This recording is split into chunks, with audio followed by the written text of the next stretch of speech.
Me mõnikord mõtleme, millised võivad välja näha Putini unenäod. Ja me arvame, et meil on sellest üsna hea ettekujutus. Mida Putin kõige rohkem maailmas tahab, on see, et teda tunnustataks kui meest, kes tegi Venemaa taas suureks. Ta tahab ausambaid. Ta tahab, et inimesed räägiksid temaga samamoodi, nagu nad rääkisid tsaaride ja nõukogude liidritega, kes juhtisid Venemaad selle hiilgeaegadel. Putin unistab Venemaa suureks tegemisest ja ta tahtis, et Ukraina oleks tema võtmeks selle saavutamisel, kuid ta ebaõnnestus. Ja ainus, mida ta tegelikult on teinud, on Venemaa väiksemaks muutmine, kui see oli enne tema sissetungi. Venemaa seisab nüüd silmitsi millegi hullemaga kui kaotus Ukrainale. Tähtsusetuks muutumisega, mille on vallandanud Putini järelejätmatu ambitsioon. Putini kogu maailmavaade põhineb tema enda egol. Putini jaoks on see, kuidas inimesed temasse suhtuvad, otseselt seotud sellega, kuidas nad suhtuvad Venemaasse tervikuna, kuna ta püüab end kujutada kõige selle kehastusena, mida Venemaa peaks olema. Selle lihtsa tõsiasja mõistmine seletab suure osa sellest, mida Venemaa president Ukrainas üritab teha. Üks eesmärkidest ja võib-olla kõige tähtsam eesmärk kogu niinimetatud sõjalise erioperatsiooni puhul oli tuua Putini nimele au ja kuulsust ülejäänud maailma silmis.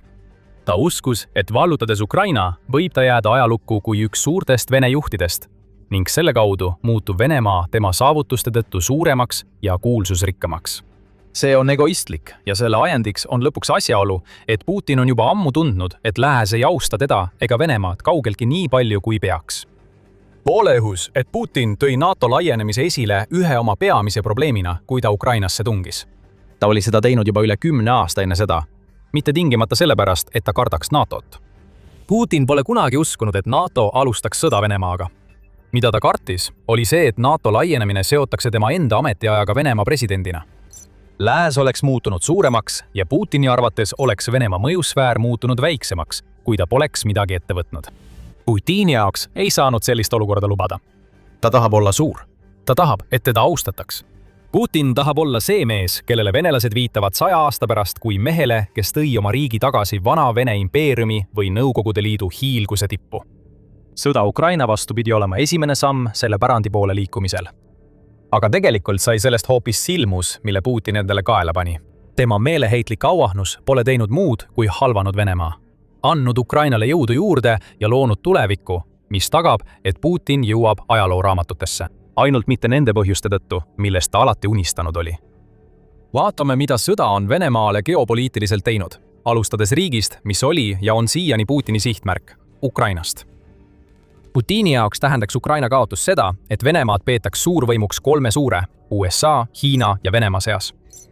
See oleks taas sünni algus. Esmalt tuleks Ukraina allutamine, millega kindlustatakse selle 15 triljoni dollari väärtuses maavarad, tohutu territoorium NATO piiril ja vallutaja prestiiž, millele järgnesid ülejäänud väikesed Euroopa alad, mis kunagi kuulusid Nõukogude mõjusfääri.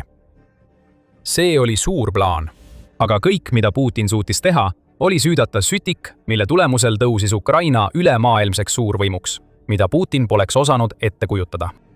Vaadake tänast Ukrainat ja te näete täpselt, mida me silmas peame.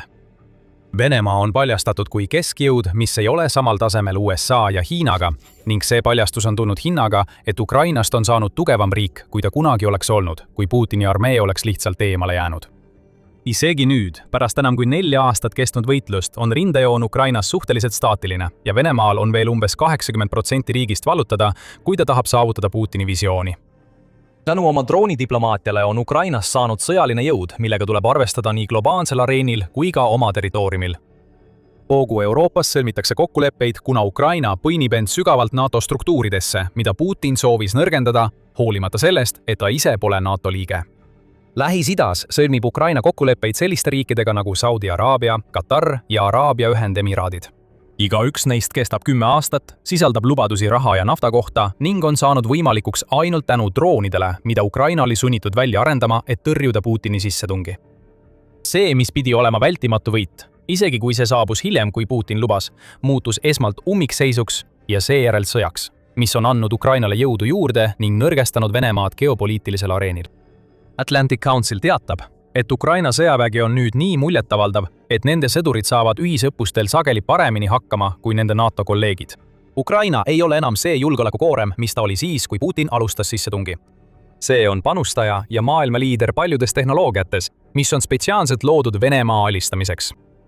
Putini ja tema suure Venemaa visiooni jaoks, mis peegeldab endisaegset riiki, on see täielik katastroof. Rahvas, mis pidi olema Venemaale vaid väike lisa, on loonud plaani, kuidas Venemaad peatada. Putin pidi olema juht, kes viib Venemaa tagasi geopoliitilise tähtsuse tippu, muutes selle suuremaks tegijaks, kui see on olnud aastakümneid. Kuid ainus, mida ta tegelikult on suutnud saavutada, on armee alandamine, mis on osutunud paberist tiigriks, ning Venemaa mõjuvõimu kokkuvarisemine tohutus ulatuses. Ja see viib meid kaugemale Ukrainast ning Putini täieliku läbikukkumise laiemate tagajärgedeni sõjas, mille ta ise alustas. Piirkonnad, kus Venemaal kunagi suur mõjuvõim oli, toetudes oma näiliselt võitmatu sõjalise jõu peale, hakkavad nüüd Putinist eemale pöörduma. Me näeme seda selgelt Lõuna-Kaukaasias. Kunagi valitses Venemaa seda piirkonda. See kestis 150 aastat ning ka Putini ajal oli tal seal tohutu mõjuvõim. Venemaa juht suutis õhutada pinged selliste riikide nagu Armeenia ja Aserbaidžaani vahel, lubades kaitset ja toetust sellele, kes parajasti Putinile sobis. Ning seda kõike toetas sõjavägi, mis nüüd Ukrainast tükkideks kistakse. Ükski neist taktikast enam ei toimi. Suhted Venemaa ja Aserbaidžaani vahel lagunesid pärast seda, kui selgus, et Jekaterinburgis toimunud jõukasutuse käigus piinasid Vene politseinikud 2 Aserbaidžaani kodanikku surnuks. See juhtum põhjustas arreteerimisi ja süüdistusi Venemaa spionaažis. Venemaa hävitas suhted täielikult. 2024 aasta detsembris, kui ta tulistas alla Aserbaidžaani reisilennuki, tappes selle käigus 38 inimest. Aga vähemalt sai Venemaa ikka veel toetada Armeeniat, kui see pidas oma lahinguid Aserbaidžaaniga. Kuid tegelikult see enam nii ei ole. 8. juunil sai see ametlikuks.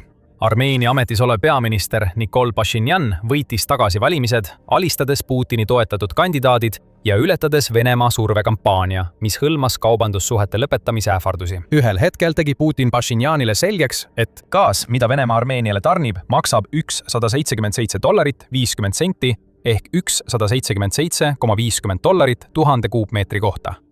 Samal ajal kui Euroopa turuhind on $600. Oleks ohus, kui Pashinyan jätkaks Armeenia Euroopa Liiduga liitumise eest seismist. See ei muutnud midagi. Aserbaidžaan on selja pööranud ja Armeenia jätkab aeglast liikumist lääne suunas, mis on kestnud juba aastaid. Kaukaasias oli toimunud suur ümberhäälestamine. Alles 2020 aastal mängis Venemaa rahuvalvaja rolli, et lõpetada 44 päeva kestnud sõda Armeenia ja Aserbaidžaani vahel selle üle, kes kontrollib Mägi-Karabahhi. Nüüd, umbes 6 aastat hiljem ja pärast katastroofilist Ukraina kampaaniat, on Putin kaotanud mõjuvõimu mõlemas riigis nii palju, et kumbki neist ei taha Venemaaga enam eriti tegemist teha. Seda me mõtleme, kui räägime sellest, kuidas Putin teeb Venemaad väiksemaks. Iga päev, mil Putin jätkab sõda Ukrainas, viib ta Venemaa lähemale geopoliitilisele ebaolulisusele. Ja selle tõestuseks on palju enamat kui ainult Ukraina tõus ja Venemaa probleemid Kaukaasias. Aga enne sügavamale minemist, see on sõjasaade ja me teeme videoid, et näidata teile, kuidas võim tegelikult liigub. Kui sa pole veel tellinud, vajuta telli ja tule siis tagasi video juurde. Venemaa kui piirkondliku suurvõimu langus võib olla kõige ilmsem Kaukaasias, kuid me näeme seda kogu Euroopas ja Kesk-Aasias.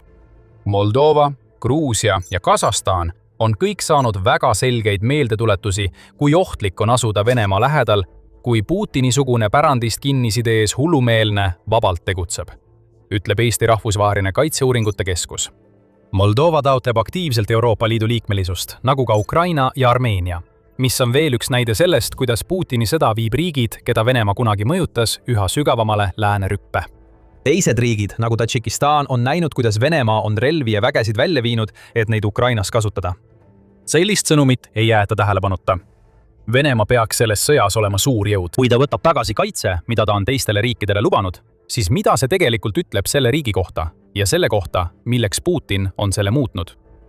Selliste riikide nagu Tadžikistan ja Kasahstan vihastamine on samuti probleem Putini jaoks, kuna mõlemad on Euraasia Majandusliidu liikmed, mis aitab Venemaal sanktsioonidest mööda hiilida. Kui riigid lahkuvad sellest liidust, näeme taas Venemaa võimubaasi vähenemist. See on täpselt vastupidine sellele, mida Putin ette kujutas, kui ta alustas oma sissetungi Ukrainasse. Kui suur Venemaa unistus on selle kõige tõttu purunenud, siis need killud on kokku pandud ja muutunud õudusunenäoks, kui rääkida Venemaast globaalsel geopoliitilisel tasandil. Me mainisime hetk tagasi kaitset.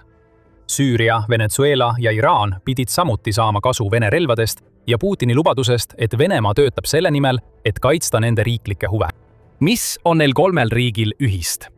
Nende juhid on pärast Ukraina sõja algust kas tapetud või kukutatud ning Venemaa ei teinud midagi, et neid päästa. Kas see oli tingitud soovi puudumisest või võimetusest jõudu kasutada, sest pärast aastaid kestnud verist võitlust pole Venemaal seda enam, polegi tegelikult oluline. Sõnum on endiselt selge. Venemaa ei suuda kaitsta neid, keda ta väidab enda aitavat. Venemaa rahvusvaheline maine on madalamal kui kunagi pärast Putini võimule tulekut ning see muudab Venemaa selgelt väiksemaks. Siiski ei ole Putini probleemiks siin ainult kahanenud geopoliitiline mõju. Mõnes mõttes kaotab ta aktiivselt kontrolli nende Venemaa osade üle, mida ta valitses juba ammu enne oma sissetungi algust. Eriti on probleemiks muutumas Venemaa Kaug-Ida. Venemaa Kaug-Ida föderaalringkond moodustab 40% Venemaa territooriumist, kuigi seal elab vaid umbes 8 miljonit inimest. See on ka piirkond, mille üle üks Venemaa väidetavatest liitlastest, Hiina, usub endal olevat teatud õigusi. Me ei väida, et Hiina kavatseb Venemaale tungida, kuigi kahe riigi vahel on nüüd selge jõudude tasakaalustamatus, mis ajab ka Putini vihale. Hiina tegutseb kavalamalt. Ta on suurendanud oma kohalolekut Venemaa Kaug-Idas alates sellest ajast, kui Putin tungis Ukrainasse. Kui Euroopa riigid lahkusid Venemaalt invasiooni tõttu protestiks, astus Hiina mängu ja asendas nad. Sellega muutis see Venemaa Hiinast veelgi sõltuvamaks ja avas ukse Hiina võõrtööliste sissevooluks Venemaa Kaug-Itta. Hiinal on nüüd Siberis erihalduspiirkonnad ja arenenud erimajandustsoonid ning Yuan on asendanud Vene rubla kõigis tegevustes, mida Hiina ettevõtted Siberis läbi viivad.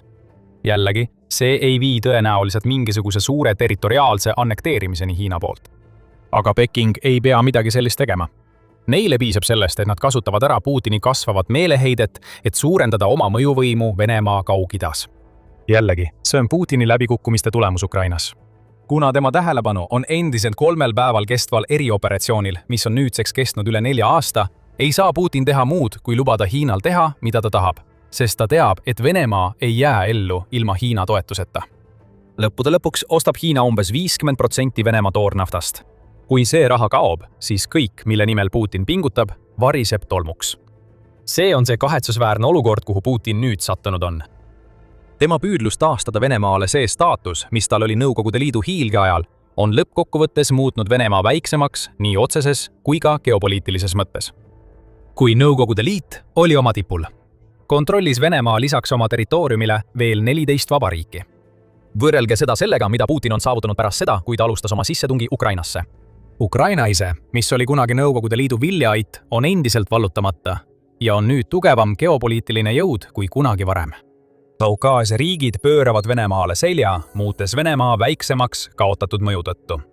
Me näeme sarnaseid pingeid Euroopas ja Kesk-Aasias ning Putin ei suuda isegi kaitsta Venemaa territooriumi Kaug-Idas Hiina mõju eest, mida Venemaa peab lubama, kui ta tahab Ukrainas olukorda ümber pöörata. Ja on veel üks viis, kuidas Putini unistuse surm Ukraina pinnal on Venemaad väiksemaks teinud. See rikub Venemaa inimeste jaoks kõik täiesti ära. On nii palju näiteid sellest, kuidas tavalise venelase elu on Ukraina sõja algusest halvemaks läinud, et neid on võimatu kokku lugeda. Venemaa mängib pensionitega, luues uue süsteemi, kus riiklikku kaasrahastamist enam ei ole. Kreml ütleb, et kompenseerib selle, pakkudes ettevõtetele maksusoodustusi, et nad selles uues skeemis osaleksid. See võiks isegi toimida, kui Putin poleks loonud majanduslikku olukorda, mis viis selleni, et ainuüksi 2026 aasta esimese 3 kuu jooksul läks Venemaal pankrotti 200 000 väikest ja keskmist ettevõtet. On isegi võimalus, et Putin kärbib pensione, et jätkata oma läbikukkunud sõja rahastamist. Rahastuse leidmisest rääkides on Venemaa avalikud ja sotsiaalteenused kandnud peamist koormat Putini meeleheitlikus raha hankimises, mida ta vajab. Kaose näideteks on aprillis tehtud teade, et Moskva plaanib 2026 aastal avalikust sektorist koondada üle 105 000 töötajad, mis järgneb 2025. aastale, mil Venemaa koondas samast sektorist 32 000 töötajat. Jällegi, see kõik tehakse selleks, et säästa raha, mida Ukrainasse suunata, ja poleks üllatav, kui paljud neist koondatud töötajatest satuvad meeleheitest lõpuks Ukraina rindele. Teisteks näideteks on 24. juuni avalikustamine, et Venemaa plaanib 2026 aastal vähendada föderaalse teehoolduse eelarvet üle $142 miljoni võrra, millele järgneb järgmisel aastal ligi $260 miljoni suurune kärbe. Sellise olukorra on Vladimir Putin oma rahvale loonud. Iga senti tuleb kokku hoida, et rahastada läbikukkunud sõda Ukrainas. Ja selle hinna maksavad inimesed ise. See tähendab 2000 kilomeetrit maanteid, mis pidid ehitatama või kaasajastatama, on lihtsalt kadunud. Kõik tänu Ukrainale. Venemaa inimesed on näinud oma elukvaliteedi langust ka teistes valdkondades. Elukallidus riigis on hüppeliselt tõusnud kontrollimatu inflatsiooni tõttu. United24 Media teatas 29. juunil, et olukord on muutunud nii halvaks, et 81% venelastest kärbib oma toidueelarvet. Täpsemalt öeldes, 34% inimestest säästab toiduarvelt, samas kui 47% vähendab aktiivselt oma toiduoste ja kulutusi, et kompenseerida reaalsissetulekute stagnatsiooni ja kasvavaid toidupoodide hindu. Jällegi, Ukraina on teinud seda kõike Venemaale. Just Ukraina tekitab kütusekriisi koos imporditud kaupade puudusega, mis põhjustab pakkumise ja nõudluse probleemi ning halvab Venemaa rahvast. Praegu teatab Trading Economics, et inflatsioon Venemaal on 5,3%. Riigi baasintressimäär on 14,25%. Kumbki neist pole hea näitaja, kuigi mõlemad protsendid on paremad kui need, mida nägime 2026 aasta alguses. Siiski, vähemalt inflatsioonimäär ei ole see, mis ta näib olevat. Euronews teatab, et Rootsi luure väidab, et Venemaa on võltsinud oma majandusandmeid, et varjata mõju, mida Putini sõda on majandusele avaldanud. Rootsi sõnul ei kõigu inflatsioon kuskil 5% piirimail. See on pigem 15% kandis. Jõudes praktiliselt Venemaa intressimääraga samale tasemele. Venelased ei saa endale enam lubada seda, mida nad varem ostsid, ning nad ei suuda maksta ka laenude intressimakseid, mis oleksid võinud neid aidata. Selle on loonud Putin. Tema meeleheitlik katse asetada end suurte Vene juhtide panteoni on muutnud Venemaa väiksemaks. Ja nüüd pole Putinil enam muid valikuid. Ta panustab Vene sõjaväe võimekusele, mis on juba tõestanud, et ei suuda Ukrainat võita. Venemaa juhi jaoks on ainus viis tema alustatud sõjast välja tulla see, kui tal õnnestub kuidagi aasta lõpuks Donbassi piirkond valutada. Sellele ta panustabki. Kampaaniale, kus Venemaa on seni põrkunud vastu murdmatut kindluste vööndit, lootes kuidagi järgmise 6 kuu jooksul võiduni jõuda. Vähemalt siis saaks Putin mingis mõttes võitu väita. Üks Ukraina väärtuslikumaid piirkondi oleks Venemaa kontrolli all ja ta saaks läbirääkimisi pidada tugevamalt positsioonilt. Muidugi poleks ülejäänud Ukraina langenud, kuid vähemalt oleks Venemaal midagi. See hasartmäng ei tasu end ära. Ja kui kõik laguneb, kui Ukraina kaitseb Donbassi kuni 2027 aastani ja kauemgi, siis see vähene optimism, mis Venemaal veel eksisteerib, et asjad võiksid lõpuks paremaks minna, kaob lõplikult. Putin alustas oma sõda selleks, et kindlustada oma pärandit. Sellega on ta küll hakkama saanud. Ainult, et ta ei jää ajalukku kui suur juht, kes muutis Venemaa suuremaks ja tugevamaks. Putin kirjutatakse ajalukku kui mees, kes alustas sõda rahva vastu, mida ta ei suutnud lõpetada.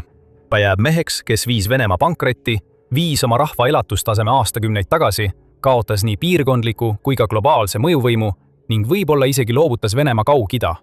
Kõik selle nimel, et saada Ukraina enda kätte. Putini unistus on surnud ja alles siis, kui temagi sureb, on Venemaal mingigi võimalus taastumiseks. Ja on ka väga reaalne võimalus, et Venemaa kaotab aktiivselt territooriumi Ukrainas, mida ta on hoidnud alates 2014 aastast. Okupeeritud Krimm on hädas. Kui Saksamaa valitsus andis 2022 aasta aprillis loa umbes 50 Flakpanzer Gepard tanki tarnimiseks Ukrainasse, ei oleks nad kunagi osanud aimata, kui oluliseks need saavad riigi võitluses Venemaaga. Lõppude lõpuks oli Saksamaa Gepardi juba üle 10 aasta tagasi maha kandnud ja kasutusest kõrvaldanud. See oli välja töötatud 1960. aastatel kasutusele võetud, 1970. aastatel ja lõpuks asendati 2010. aastal. Berliini jaoks oli tegemist vana ja aegunud varaga, millel oli alles vaid piiratud väärtus. Siis sai Ukraina selle enda valdusesse ja suutis sellest aastakümneid vanast tankist teha tõelise koletise. Et mõista seda märkimisväärset muutust, on oluline kõigepealt aru saada, mis on Gepard ja milleks see võimeline on.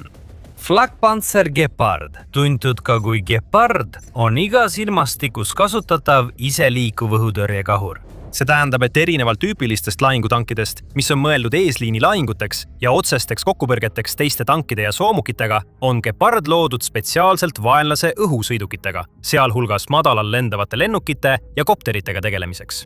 Mõte Gepardi loomiseks tekkis 1960-ndatel, kui Lääne-Saksamaa armee ehk Bundeswehr mõistis, et olemasolevad õhutõrjesüsteemid, nagu Ameerika Ühendriikide M42 Duster, muutuvad järk-järgult vananenuks. Ründelennukid muutusid üha kiiremaks ja manööverdamisvõimelisemaks, samal ajal kui ründekopterid kujunesid üha olulisemaks ohuks.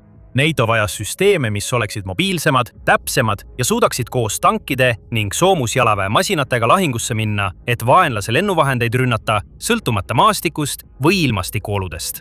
Selle tulemusena alustasid 2 arendustiimi, kuhu kuulusid erinevad Euroopa töövõtjad, sealhulgas Rheinmetall, AEG, Krauss-Maffei ja Elelcon tööd Dusteri asendaja kallal. Enne lõpliku otsuse tegemist Bundeswehri poolt valmistati ja testiti erinevaid prototüüpe. Võidutöö põhines Leopard 1 põhilahingutanki šassiil, kuid tavalise Leopard 1-il nähtava 105 mm L7A3 L52 kahuri asemel varustati Gepard hoopis 2 35 mm Oerlikoni KDA automaatkahuriga, mis suutsid tulistada kuni 550 lasku minutis. Kapoti all oli Gepardil ka arvutipõhine tulejuhtimissüsteem, mis võimaldas autonoomset sihtmärkide tabamist, samuti nii otsingu kui ka jälgimisradar. Massitootmine algas 1970ndate keskel ning seejärel ehitati sadu Gepardeid, sealhulgas standardne Saksa Gepard ja Hollandi CA1, millel oli erinev radaripaigaldus. Kuigi suur osa neist tankidest jäi aastateks teenistusse Bundeswehri ja Hollandi sõjaväes, saadeti sadu veel teistesse riikidesse üle Euroopa ja kaugemalegi, sealhulgas Belgiasse, Tšiilisse ja Rumeeniasse. Külma sõja ajal, milleks Gepard tegelikult loodigi, hakati Gepardeid laialdaselt pidama üheks maailma võimekaimaks õhutõrjesüsteemiks. Ja pole raske mõista, miks. See pakkus mitmeid eeliseid võrreldes varasemate õhutõrjevahenditega. Esimene ja võib-olla kõige olulisem neist oli selle mobiilsus. Erinevalt järelveetavatest õhutõrjekahuritest, mida tuli ühest kohast teise vedada teiste sõidukitega, oli Gepardil võime iseseisvalt liikuda. Leopard 1 šassile ehitatud ja 10-silindrilise MTU mitmekütusemootoriga varustatud Gepard, see suutis saavutada suhteliselt kõrgeid maantekiirusi kuni 40 miili tunnis ehk 65 kilomeetrit tunnis ning sellel oli ka umbes 340 miili ehk 550 kilomeetri tegutsemisraadius. See tähendas, et ta suutis sammu pidada teiste tankide ja soomukitega ning isegi maastikul või raskel pinnasel liikudes polnud see süsteem, mis kergesti mudasse kinni jääks. See suutis liikuda sinna, kuhu kogu ülejäänud vägi, ilma maha jäämata või erilist hoolt ja abi vajamata. Lisaks oli Gepardil eeliseks see, et ta oli iseseisev õhutõrjesüsteem. See oli tol ajal ainulaadne, kuna paljud olemasolevad õhutõrjesüsteemid koosnesid eraldi osadest, radarimasinatest, juhtimispunktidest ja nii edasi. Gepardil oli kõik vajalik ühes masinas olemas. Otsinguradar, jälgimisradar, kahurid, laskemoon ja tulejuhtimissüsteem. Meeskond suutis sihtmärke avastada, tuvastada, jälgida ja rünnata just siis, kui vaja, ilma et oleks pidanud teiste meeskondadega koostööd tegema või teistele vahenditele lootma. Gepard sai tuntuks ka oma erakordselt kiire reageerimisaja poolest. See suutis sihtmärgi lukustada ja avada tule vaid mõne sekundiga. Ja kui sul tuleb tegemist teha madalal lendavate, kiiresti liikuvate ründelennukite või ründekopteritega, mis ootamatult horisondile ilmuvad, siis selline kiirus on väga oluline. Võimsuse ja jõuduse poolest oli Gepard samuti paljudest oma kaasaegsetest peajagu üle. Sellel oli mitte üks, vaid 2 tolle ajastu parimat õhutõrjekahurit, mis võimaldasid kokku tulistada muljetavaldavad 1100 lasku minutis.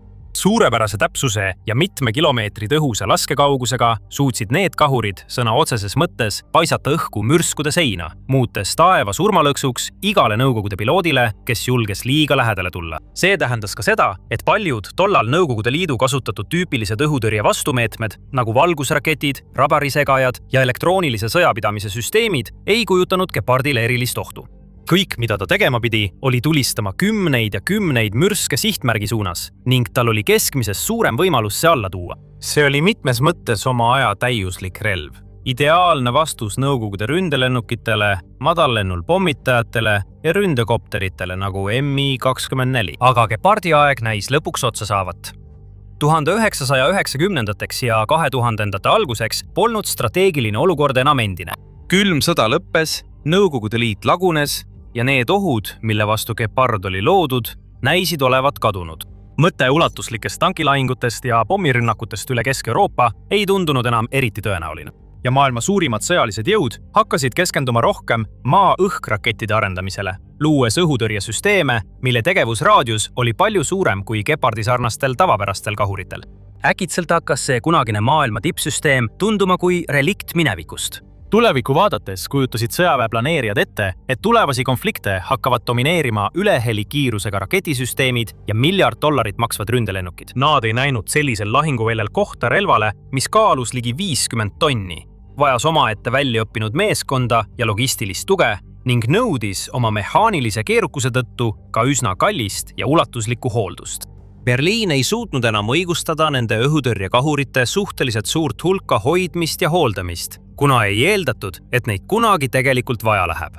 Sellele lisandus asjaolu, et 1990-ndatel ja 2000-ndatel keskendus Bundeswehr peaaegu täielikult välismissioonidele. Selle väed saadeti sellistesse kohtadesse nagu Afganistan, et aidata mässutõrje ja rahutoetusoperatsioonidel. Sellistes olukordades polnud vaja muretseda suure hulga vaenlase hävitajate ja ründekopterite pärast. Seega tundus Gepard üha kasutum. Selle tulemusena juhtus lõpuks vältimatu. 2010. aastal võeti Gepard Saksamaa teenistusest ametlikult välja. Selle asemel võeti kasutusele hoopis midagi muud. Vesel 2 kerge õhutõrjesüsteem, mis oli veidi kiirem ning märgatavalt kergem ja kompaktsem, muutes selle transportimise ja paigutamise sinna, kus vaja, palju lihtsamaks. Nii hakkasid paljud vanad Gepardid tolmu koguma ja näis, et nende saatus on kas vanarauaks minna või saada eksporditud riikidesse, kellel olid suhteliselt väikesed kaitse-eelarved ja kes ei pidanud paljuks investeerida varustusse, mida Lääne-Euroopa standardite järgi peeti vananenuks.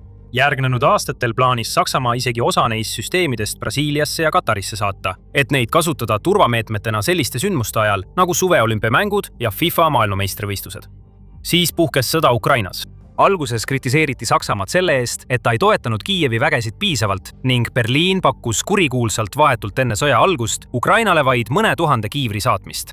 Varsti pärast seda hakkas Saksamaa valitsus aga palju tõsisemalt otsima võimalusi, kuidas aidata Ukraina armeel oma kodumaad kaitsta. Ja 26. aprillil 2022 teatati, et 10 Gepardid saadetakse Kiievisse Saksamaa tootja Krauss-Maffei-Wegmanni varudest. Saksamaa on sellest ajast alates tarninud Ukrainale vähemalt 55 sellist õhutõrjekahurit, mida on nüüd nimetatud kogu riigi arsenali parimaks droonitapjaks. Kuidas sai millestki, mida peeti vananenuks, äkitselt üks kõige olulisemaid elemente 21. sajandis suurimas ja laastavaimas sõjas? Aga enne kui sellele vastame, vaatate saadet The Military Show ja kui te pole veel tellinud, siis nüüd on õige aeg seda teha. Põhjus, miks Gepard on olnud Ukraina lahinguväljadel nii suur hitt, taandub ühele lihtsale ja vältimatule tõele. Ennustused olid valed. Kui Saksamaa sõjaväe planeerijad kujutasid ette sõjapidamise tulevikku, nägid nad maailma, kus konfliktid otsustatakse välkkiirete rakettide ja ründelennukitega, mis on varustatud mõnede kõige arenenumate sõjatehnoloogiatega, mis kunagi leiutatud.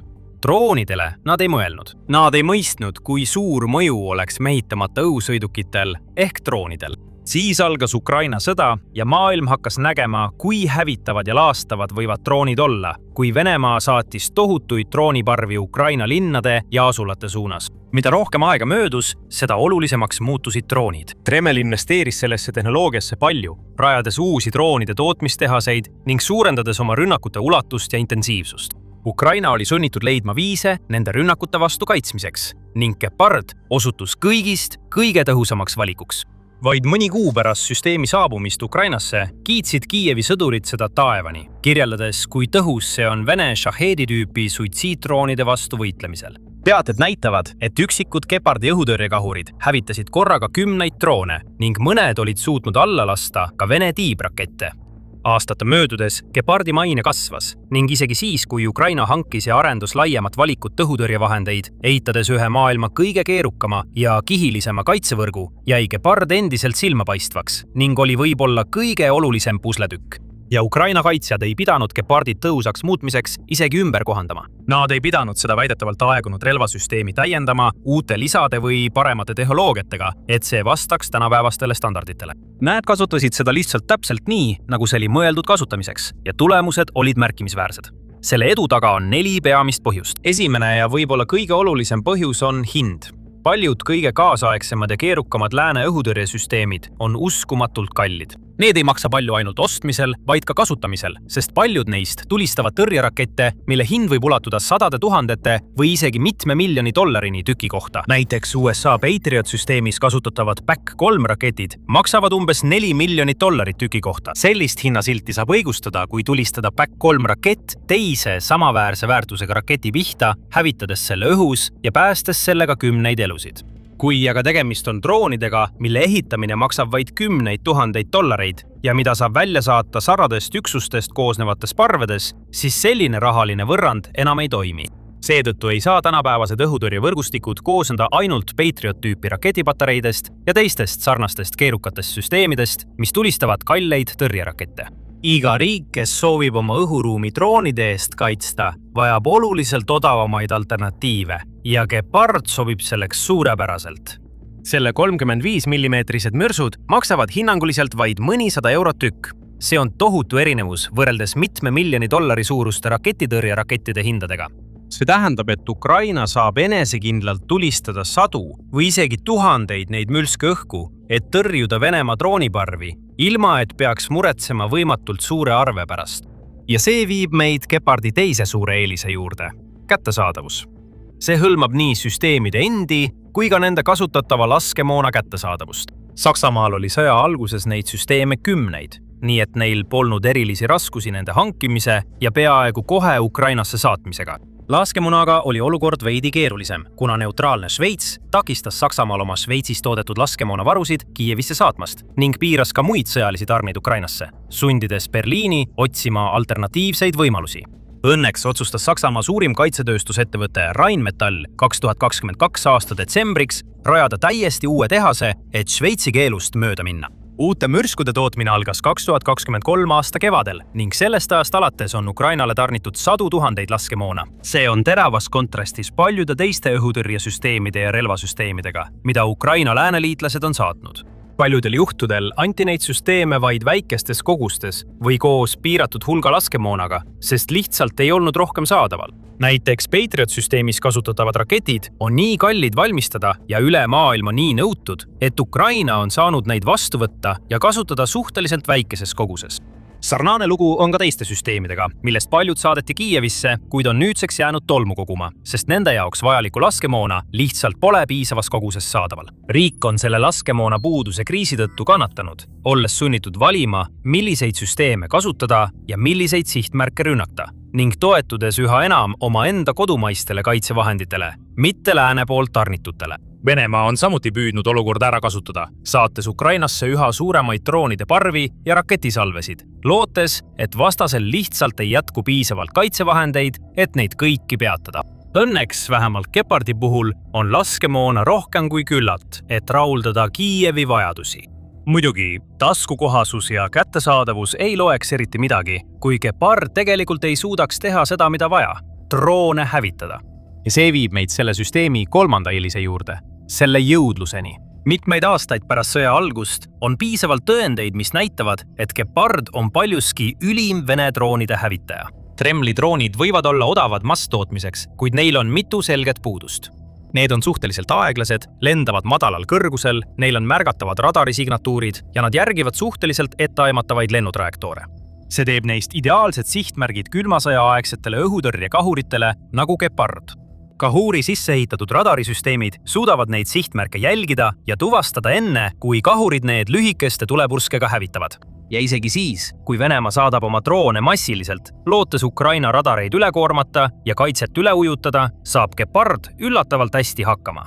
Sellel on võime rünnata mitut sihtmärki järjestikku, erakordse tõhususega, ning see suudab õhu sõna otseses mõttes mürskudega katta, muutes enamiku droonide jaoks peaaegu võimatuks punktist A punkti B jõuda ilma teel õhku lendamata. Nende süsteemide kõrge laskekiirus koos suurte laskemoonavarudega teeb neist parima vastumeetme Venemaa massilistele rünnakutele. Ja samal ajal, kui raketisüsteemid peavad läbima pika ettevalmistus- ja laadimisprotsessi, saavad Gepardid lihtsalt tulistamist jätkata seni, kuni laskemoona jätkub.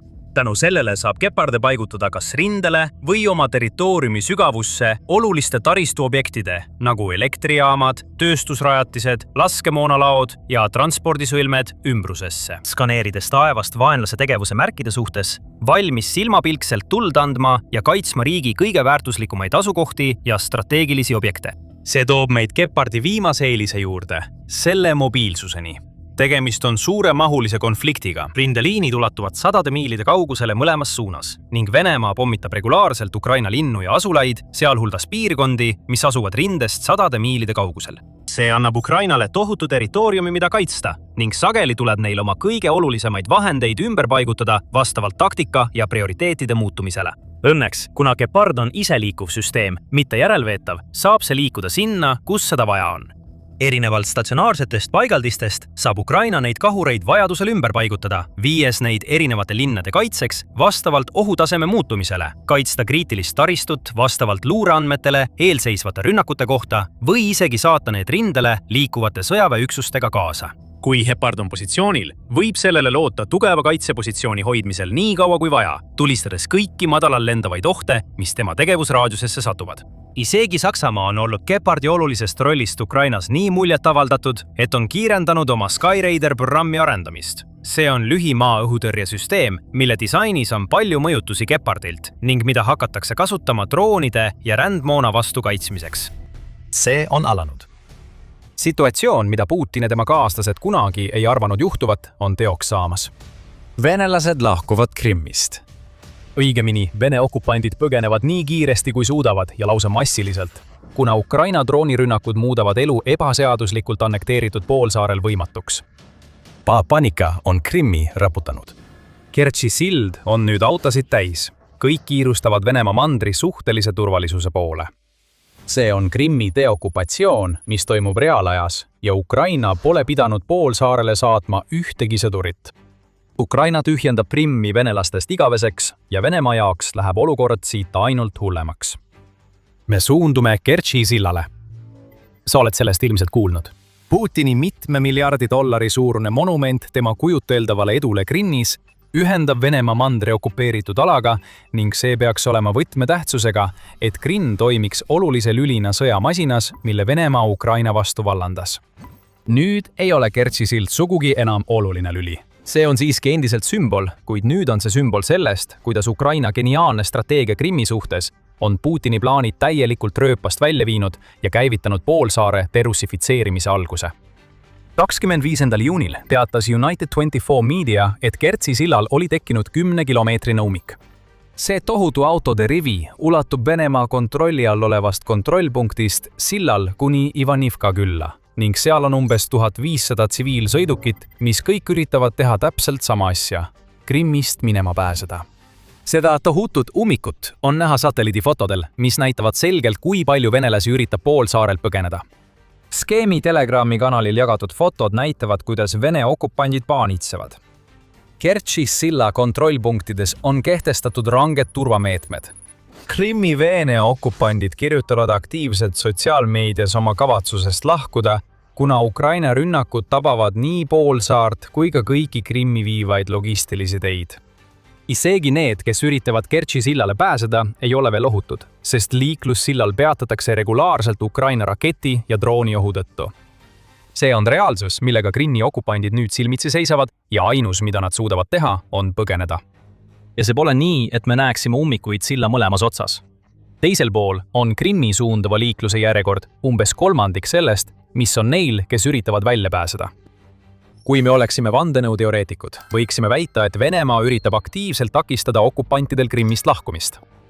Seda väidet võiks isegi toetada Pravda 26. juuni raport, milles teatati, et Vene võimud sulgesid Kertši silla kell 23.51. 25. juunil kuni kell 6.14. 26. juunil, mis põhjustas tohutu ummiku ja tekitas Krimmi poolt silla ootajad, mis ületasid 4 tunni.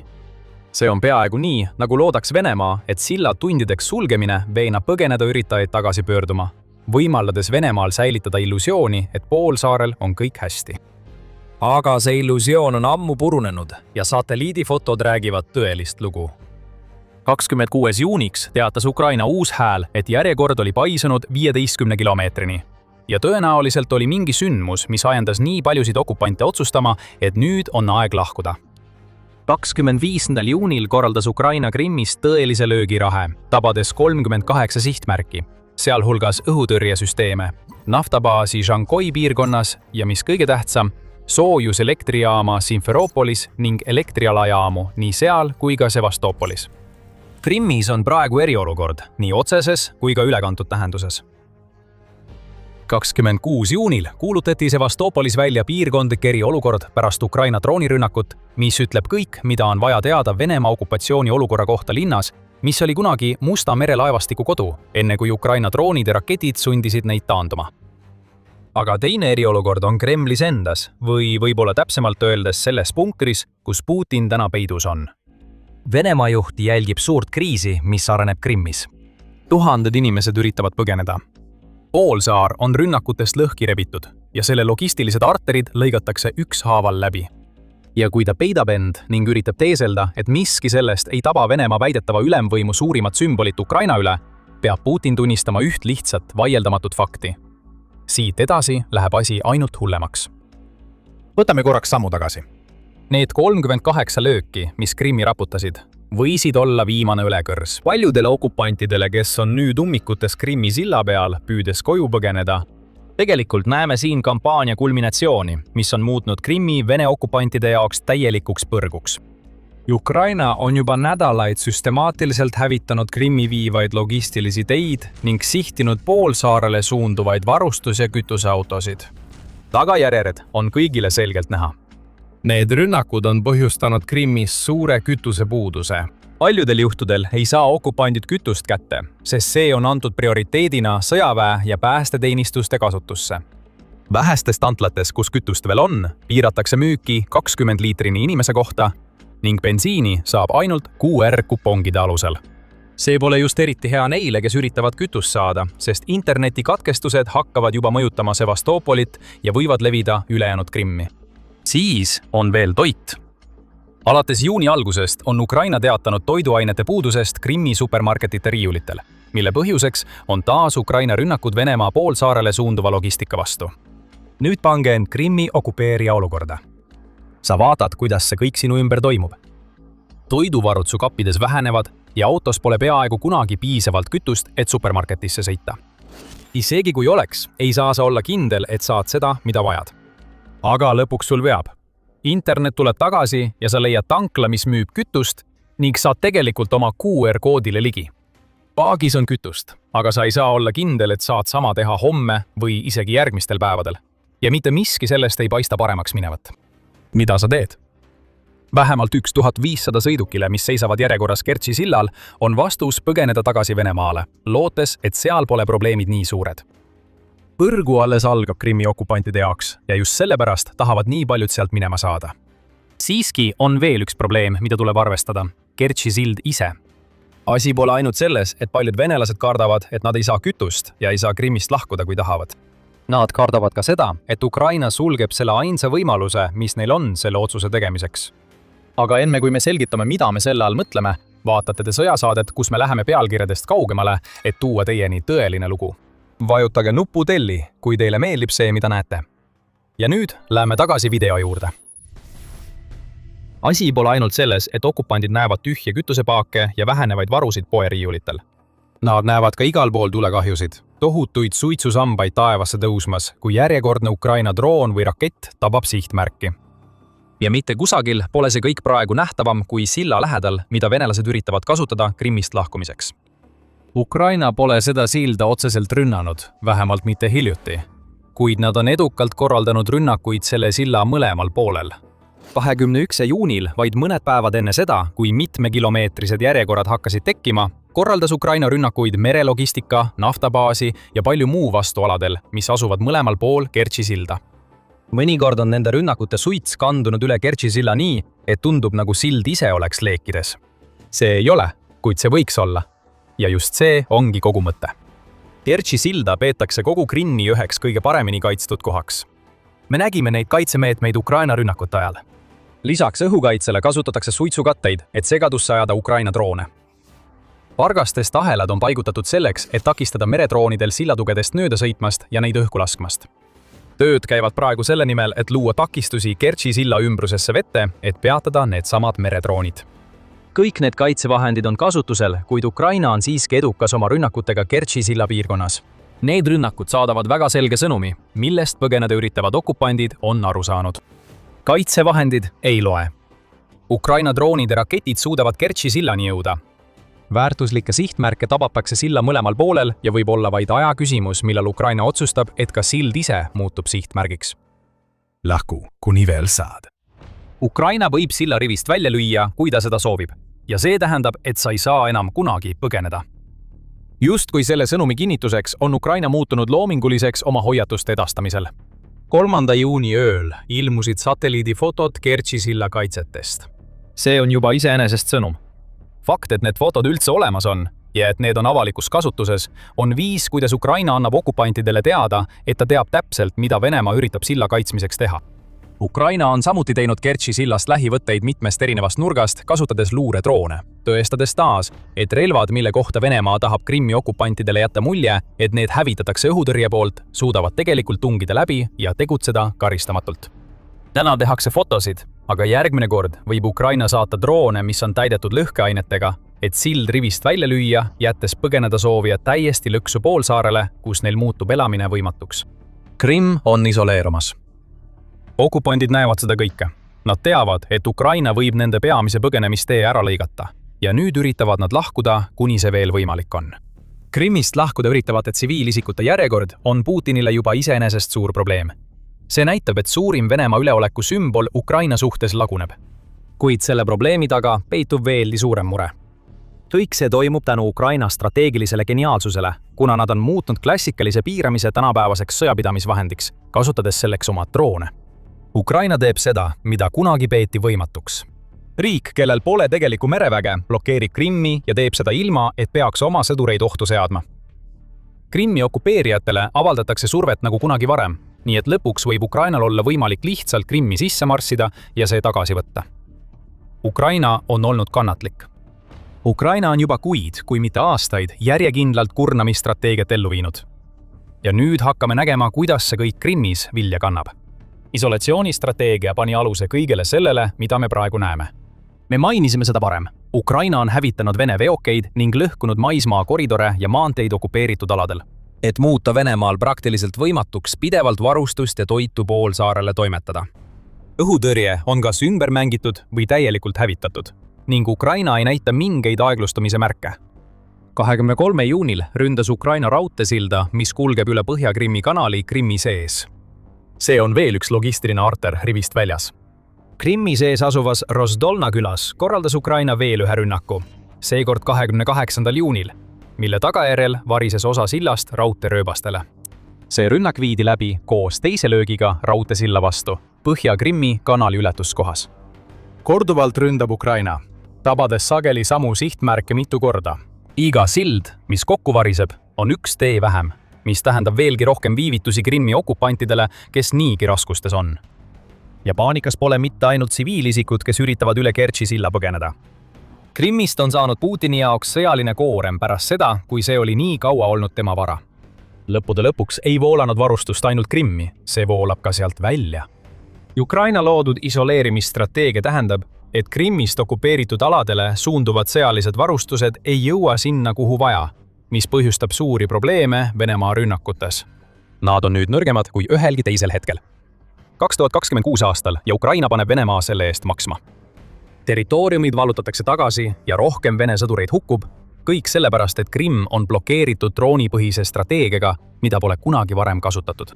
Ukraina töötas välja selle kõik ja selle tulemusena lahkuvad venelased Krimmist. Aga okupandid, kes põgenevad üle Kertši silla, teavad ka, et kui nad jäävad, ootab neid veel midagi. Kõik, mida me seni oleme näinud, toob kaasa veelgi laastavama puuduse kui need, mis poolsaart juba mõjutavad. Ja see puudutab üht asja, mida iga inimene planeedil eluks vajab. Vett. Krimm ei ole vee seisukohalt heas olukorras. Poolsaarel ei ole loomulikult palju magevett ja kindlasti mitte piisavalt, et varustada kõiki okupante, kes on pärast Putini ebaseaduslikku annekteerimist poolsaarele elama asunud. Venemaa teadis, et see on probleem ja Euroopa Poliitikaanalüüsi Keskuse andmetel lubas Putin poolsaarele $12 miljardit suurte veeprojektide jaoks aastaks 2024. See lubadus tuli pärast seda, kui Krimm kaotas veepuuduse tõttu $140 miljonit, kuid seda pole täidetud. Sest see tüütu läbikukkunud invasioon neelab endasse kogu raha ja ressursid, mis selle võimalikuks teeksid. Nii et okupandid peavad kasutama veepumpasid, et saada värsket vett. Need pumbad töötavad küll, kuid vajavad samuti elektrit. Kas sa mäletad mõnda sihtmärki, mida mainisime, kui rääkisime sulle Ukraina 38 rünnakust, mis aitasid kaasa massilisele põgenemisele üle silla? Mida nad sihtisid? Soojuselektriaamu ja alajaamu, mis on elutähtsad selleks, et varustada okupante värske veega. Väljaanne Moscow Times teatas, et nende rünnakute tagajärjel tekkinud elektrivarustuse ebastabiilsus on juba põhjustanud veesurve probleeme mõnes Sevastopoli piirkonnas. Sillol olevad okupandid näevad, mis on tulemas. Nad teavad, et see ei peatu ja nad näevad, et Ukraina löögid muutuvad ainult sügavamaks, tugevamaks ja edukamaks. Neil on juba kütusest ja toidust puudus. Nüüd kaob ka vesi, kuna Ukraina ründab energiataristut, mis on Krimmi värske veevooluks hädavajalik. Pole ime, et tuhanded okupandid jooksevad viimase silla poole, mis viib Krimmist välja. Kui Ukraina ei hävita Kertši silda, hävitab ta rohkem elektrirajatisi, võib-olla mõlemad. Ja seda kõike ajal, kui logistilised löögid jätkuvad ja Krimmi järele jäänud kaitserajatised võetakse ükshaaval maha. Kas sa tahaksid olla kerge sihtmärk maalapil, mida sinu jõuline juht enam kaitsta ei suuda? Muidugi mitte. Ja ka okupandid ei tahaks seda, seepärast nad põgenevadki. Nüüd on Putinil suur probleem käes. Ta näeb, et Ukraina strateegia töötab ja ta ei saa midagi teha, et seda peatada.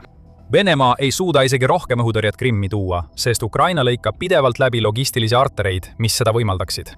Nüüd peab Venemaa tegelema sisuliselt põgenike sissevooluga, kes naasevad massiliselt mandrile. Kujutage ette, et see ei peatu. Ning 15-kilomeetrised järjekorrad, mida näeme Kertši sillal, avavad väravad kõigile Krimmi okupeerijatele põgenemiseks. See on umbes 2 miljonit inimest, kes üritavad tagasi Venemaale minna, ja see on suur infrastruktuuri probleem, millega Kreml peab tegelema. Mis saab kõigist neist inimestest? Nad on harjunud elama kohas, mis peaks olema venelaste jaoks luksuslik sihtkoht, nii et nad ei lepi sellega, et saadetakse kuhugi kaugesse piirkonda, kus Putin saab nad unustada. Nad sisenevad otse Kertši silla kaudu mõnda Venemaa kõige tihedamalt asustatud piirkonda ja tahavad edasi liikuda riigi jõukamatesse piirkondadesse, Moskvasse, Peterburi. Need on sellised linnad, kuhu endiste okupantide sissevool oleks nii suur, et seda oleks võimatu eirata.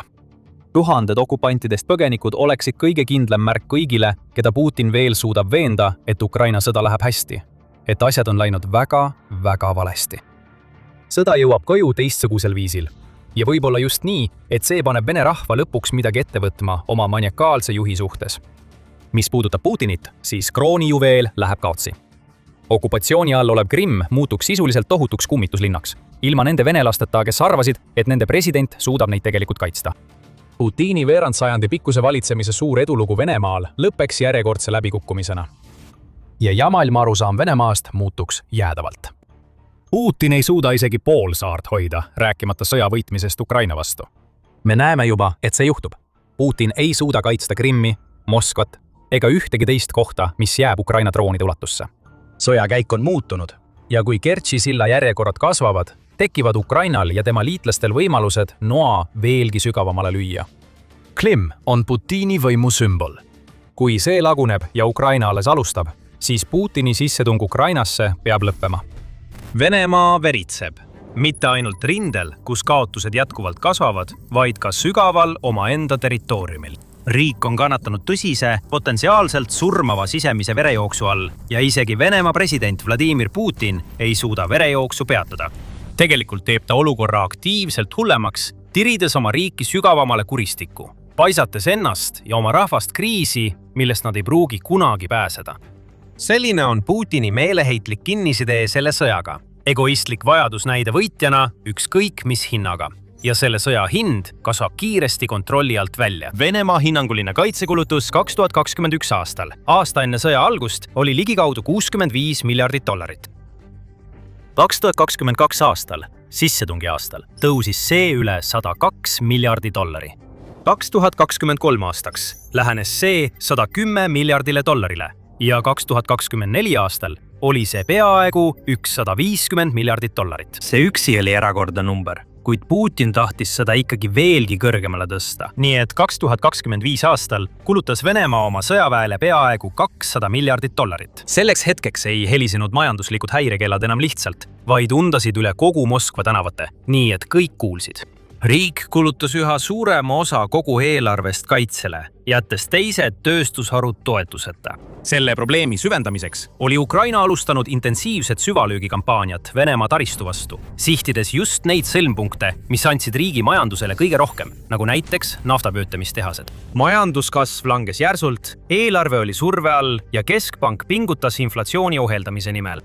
Selles olukorras olid isegi Kremli ametnikud, kes tavaliselt järgivad joont ja kinnitavad avalikkusele, et kõik on korras, sunnitud tunnistama, et riik liigub vääramatult finantskatastroofi suunas, kui midagi ei muutu. Selle tulemusena lubas Putin 2025 aasta juunis, et 2026 aastaks vähendatakse kaitsekulutusi. Samal ajal kui NATO riigid teatasid kollektiivsete kulutuste suurendamisest 5%-ni nende sisemajanduse koguproduktist, kutsus Putin kokku pressikonverentsi ja ütles maailmale: aga nüüd on siin kõige tähtsam asi.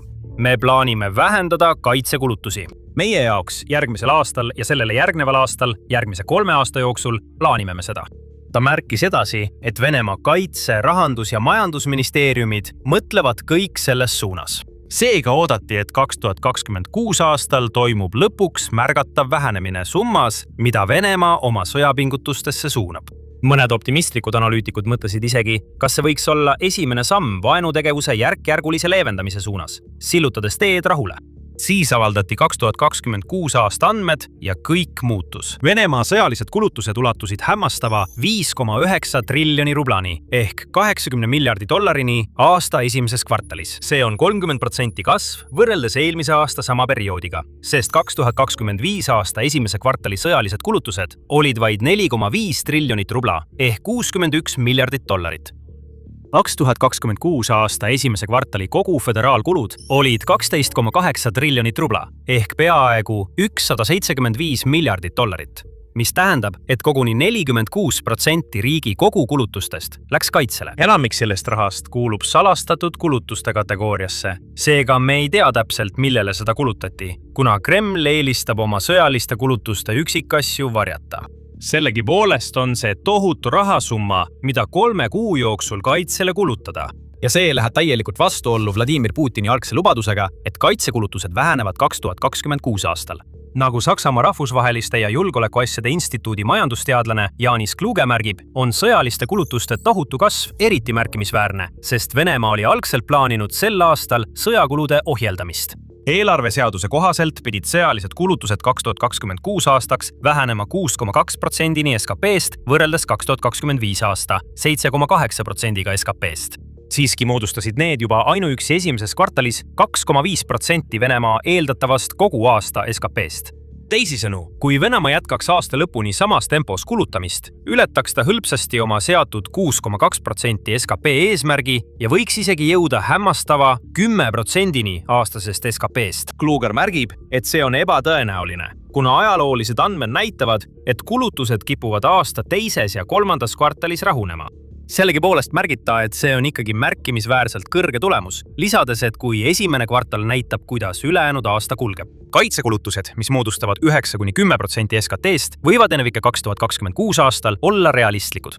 Numbraid sügavamal analüüsimisel märgib Kluger, et peaaegu iga teine föderaaleervest kulutatud rubla jõudis sõjaväeni. Ukraina uudistekanal Ukraina rahvuslikud uudised arvutas samuti, et Kremli enda andmete kohaselt on Vene sõjamasin tarbinud umbes 2,7 miljardit rubla ehk peaaegu 37 miljonit dollarit tunnis ja umbes 65 miljardit rubla ehk 885 miljonit dollarit päevas. Vene rahandusministeeriumi andmetel, mida analüüsis Janis Kluger ja millest teatas UNN, kulutas Kreml 2026 aasta jaanuarist märtsini rekordilised 5,908 triljonit rubla oma sõjaväele. See tähendab hämmastavat 65 miljardit rubla ehk 885 miljonit dollarit päevas ja umbes 2,7 miljardit rubla ehk 37 miljonit dollarit tunnis. Nagu väljaanne märgib, on 65 miljardit rubla tegelikult teatud Venemaa regioonide, nagu Novgorodi, aastane eelarve, millele eraldatakse aastas 69 miljardit rubla, või Orjoli, mille aastane eelarve on umbes 61 miljardit rubla. Teisisõnu, ühel suvalisel jaanuaripäeval kulutas Venemaa sõjavägi sellise summa raha, mis võiks terve regiooni, kus elab 100 000 inimesi, terve aasta töös hoida. UNN leidis samuti, et 2026 aasta esimese kvartali kuine kulu oli peaaegu 2 triljonit rubla ehk 27 miljardit dollarit. Aruandes märgiti, et see tohutu kvartali kulu jagunes kuiseks väljaminekuks, mis oli peaaegu 2 triljonit rubla ehk 27 miljardit dollarit. See on rohkem kui Venemaa kõrgharidussüsteemi aastane eelarve, mis on umbes 1,7 triljonit rubla. See on samuti palju rohkem kui iga üksiku Venemaa regiooni aastane eelarve, välja arvatud Moskva ise. See ei ole enam lihtsalt juhtum, kus Venemaa on oma kaitsekulutustega rumal või naiivne. riik on saavutanud täiesti uue hoolimatuse taseme. see põletab raha rekordkiirusel, visates sõna otseses mõttes minema tohutuid summasid, mida võiks kodumaal tõeliselt kasutada. Need triljonid rublad, mis on visatud Kremli sõjamasina peale, oleksid näiteks võinud aidata toetada mõningaid riigi raskustes olevaid sektoreid. Remontida põhitaristut, parandada avalikke teenuseid või aidata 10 miljoneid venelasi, kel on elukalliduse tõusu ja vältimatu inflatsiooni tõttu raske ots otsaga kokku tulla. Selle asemel kulutatakse see raha Putini käsul täielikult ja eranditult sõjale. Ja võib-olla suudaks Putin seda kõike õigustada, kui ta tegelikult sõda võidaks. Kui Vene armee saavutaks suuri edusamme, võtaks kontrolli võtmelinnade ja territooriumide üle ning liiguks vältimatu võidu poole, võiks Putin ja tema Kremli kaaslased üsna lihtsalt väita, et see kulutamine on mõistlik. Nad võiksid avalikkust veenda, et see kõik tasub end lõpuks ära, öeldes neile, et nad peavad veel natuke vastu pidama, et taluda kehva tasemel teenuseid ja rahastuse puudumist veel veidi aega. Ja siis lõpuks saabuks Venemaa suur võit ja kõik läheks paremaks. Aga seda ei juhtu.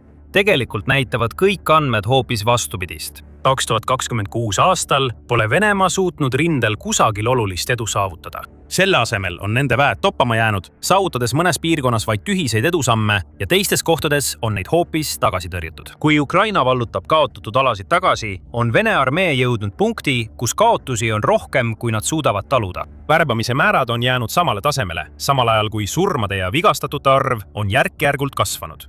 See tähendab, et riigi sõjavägi muutub järjest nõrgemaks, mitte tugevamaks. Lisaks sellele on riigi majanduslikud probleemid süvenenud Ukraina pidevate drooni- ja raketirünnakute tõttu. Ja isegi ajutine naftatulude kasv, mille sõda Iraanis on kaasa toonud, ei aita Moskval pikas perspektiivis sellest jamast välja tulla. Nii leiabki Putin end sügavast ja pimedast august, mida ta ise on kaevanud. Tema hoolimatut kulutamist ei saa kuidagi õigustada. Ükski argument ega propaganda ei suuda avalikkust veenda, et triljonite rublade jätkuv kulutamine sellele konfliktile oleks kuidagi mõistlik.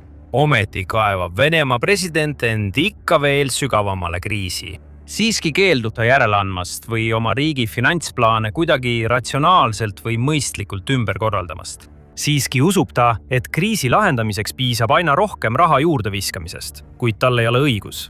Ja kui ta lõpuks mõistab, kui valesti ta tegelikult käitub, on juba liiga hilja. Aga enne kui süveneme Venemaa majanduskriisi, kui selline analüüs sind huvitab, siis kindlasti telli The Military Show. Me teeme selliseid analüüse nüüd igal nädalal. Põhjus, miks Venemaa kulutab kaitsele nii hullumeelselt ja rekordiliselt palju, taandub sisuliselt ühele lihtsale asjale – Putini ülbus. Pärast enam kui 2 aastakümmet võimul ei suuda Putini nartsissismi enam miski ohjeldada. Ta näeb end Venemaa kõigi aegade suurima juhina ja usub, et jääb ajalukku kui 21. sajandi Peeter Suureks. Ta usub, et jätab endast maha märkimisväärse pärandi, millest räägitakse veel põlvkondi, et tulevased Venemaa lapsed õpivad ja tähistavad tema erakordset juhtimist kaua pärast tema lahkumist. See on üks põhjusi, miks ta üldse Ukrainasse tungis. Ei rahuldunud erakordse võimu ja mõjuga, mis tal juba oli, vaid otsustas võtta veelgi rohkem, varastades maad ja ressursse naaberriigilt ning laiendades oma impeeriumi piire. Ta arvas, et see saab olema lihtne, kuid ta eksis rängalt. Nüüd, aastaid kestnud võitluse järel, teab ta, et just selle sõja järgi teda mäletatakse. Kõik, mis oli enne, ei oma enam tähtsust, sest sõda Ukrainaga on muutunud nii suureks, nii kulukaks ja nii kõikehõlmavaks, et see määrab tema pärandi ühel või teisel viisil. Just sellepärast ei luba Putini ego tal kunagi, mitte kunagi kaotust tunnistada. Ta ei tee mõistlikku ega loogilist otsust. Ta ei tunnista Venemaa tohutuid kaotusi. Tunnistada, et see pole läinud nii, nagu ta soovis ja lahkuda, kuigi see oleks kaugelt parim asi, mida ta oma rahva heaks teha saaks. Isegi kui see päästaks lugematul hulgal elusid. Ja lõpuks lubada Venemaal hakata end uuesti üles ehitama ning suunata raha sinna, kus seda tõesti vaja on. Näiteks haridusse, tervishoidu ja infrastruktuuri. Isegi kui tõeliselt suure juhi tunnuseks oleks alandlikkus oma viga tunnistada, ei tee Putin seda. Sest see rikuks tema pärandi. See purustaks tema aastakümneid ehitatud kuvandi. See kinnistaks ta mitte suure sõjalise strateegina, kelleks ta end kujutada tahab, vaid täieliku läbikukkujana. Ta ei suuda alistada isegi palju väiksemat vastast, hoolimata sellest, et tal on üks maailma tugevamaid sõjalisi jõude. Ta ei saa lubada, et see juhtuks, seega teeb ta ainsat, mida suudab. Ta eraldab üha suuremaid osi oma riigi üha pingelisemast eelarvest kaitsesektorile. Kuigi me ei tea täpselt, kuidas triljoneid rublasid kulutatakse, suure tõenäosusega kulub suur osa rahast selleks, et riigi arvukad kaitsetehased töötaksid ööpäevaringselt. Nagu nad on teinud juba aastaid, pannakse seal kokku üha rohkem rakette, droone ja muid sõjarelvi, et tulistada Ukraina linnade, asulate ja rindepositsioonide pihta. Nüüd kulub väidetavalt suur osa Venemaa kaitsekulutustest ka värbamisele. Nagu varem mainitud, on riigil nüüd raskusi piisava hulga uute värvatute leidmisega, et oma ridu täiendada ning aastal 2026 väheneb selle sõdurite koguarv kokkuvõttes. Selle tulemusena muutub Moskva üha meeleheitlikumaks, pakkudes suuremaid rahalisi stiimuleid, korraldades eksitavaid sõjalisi turunduskampaaniaid ja avaldades piirkondlikele kuberneridele survet uute sõdurite leidmiseks iga hinna eest.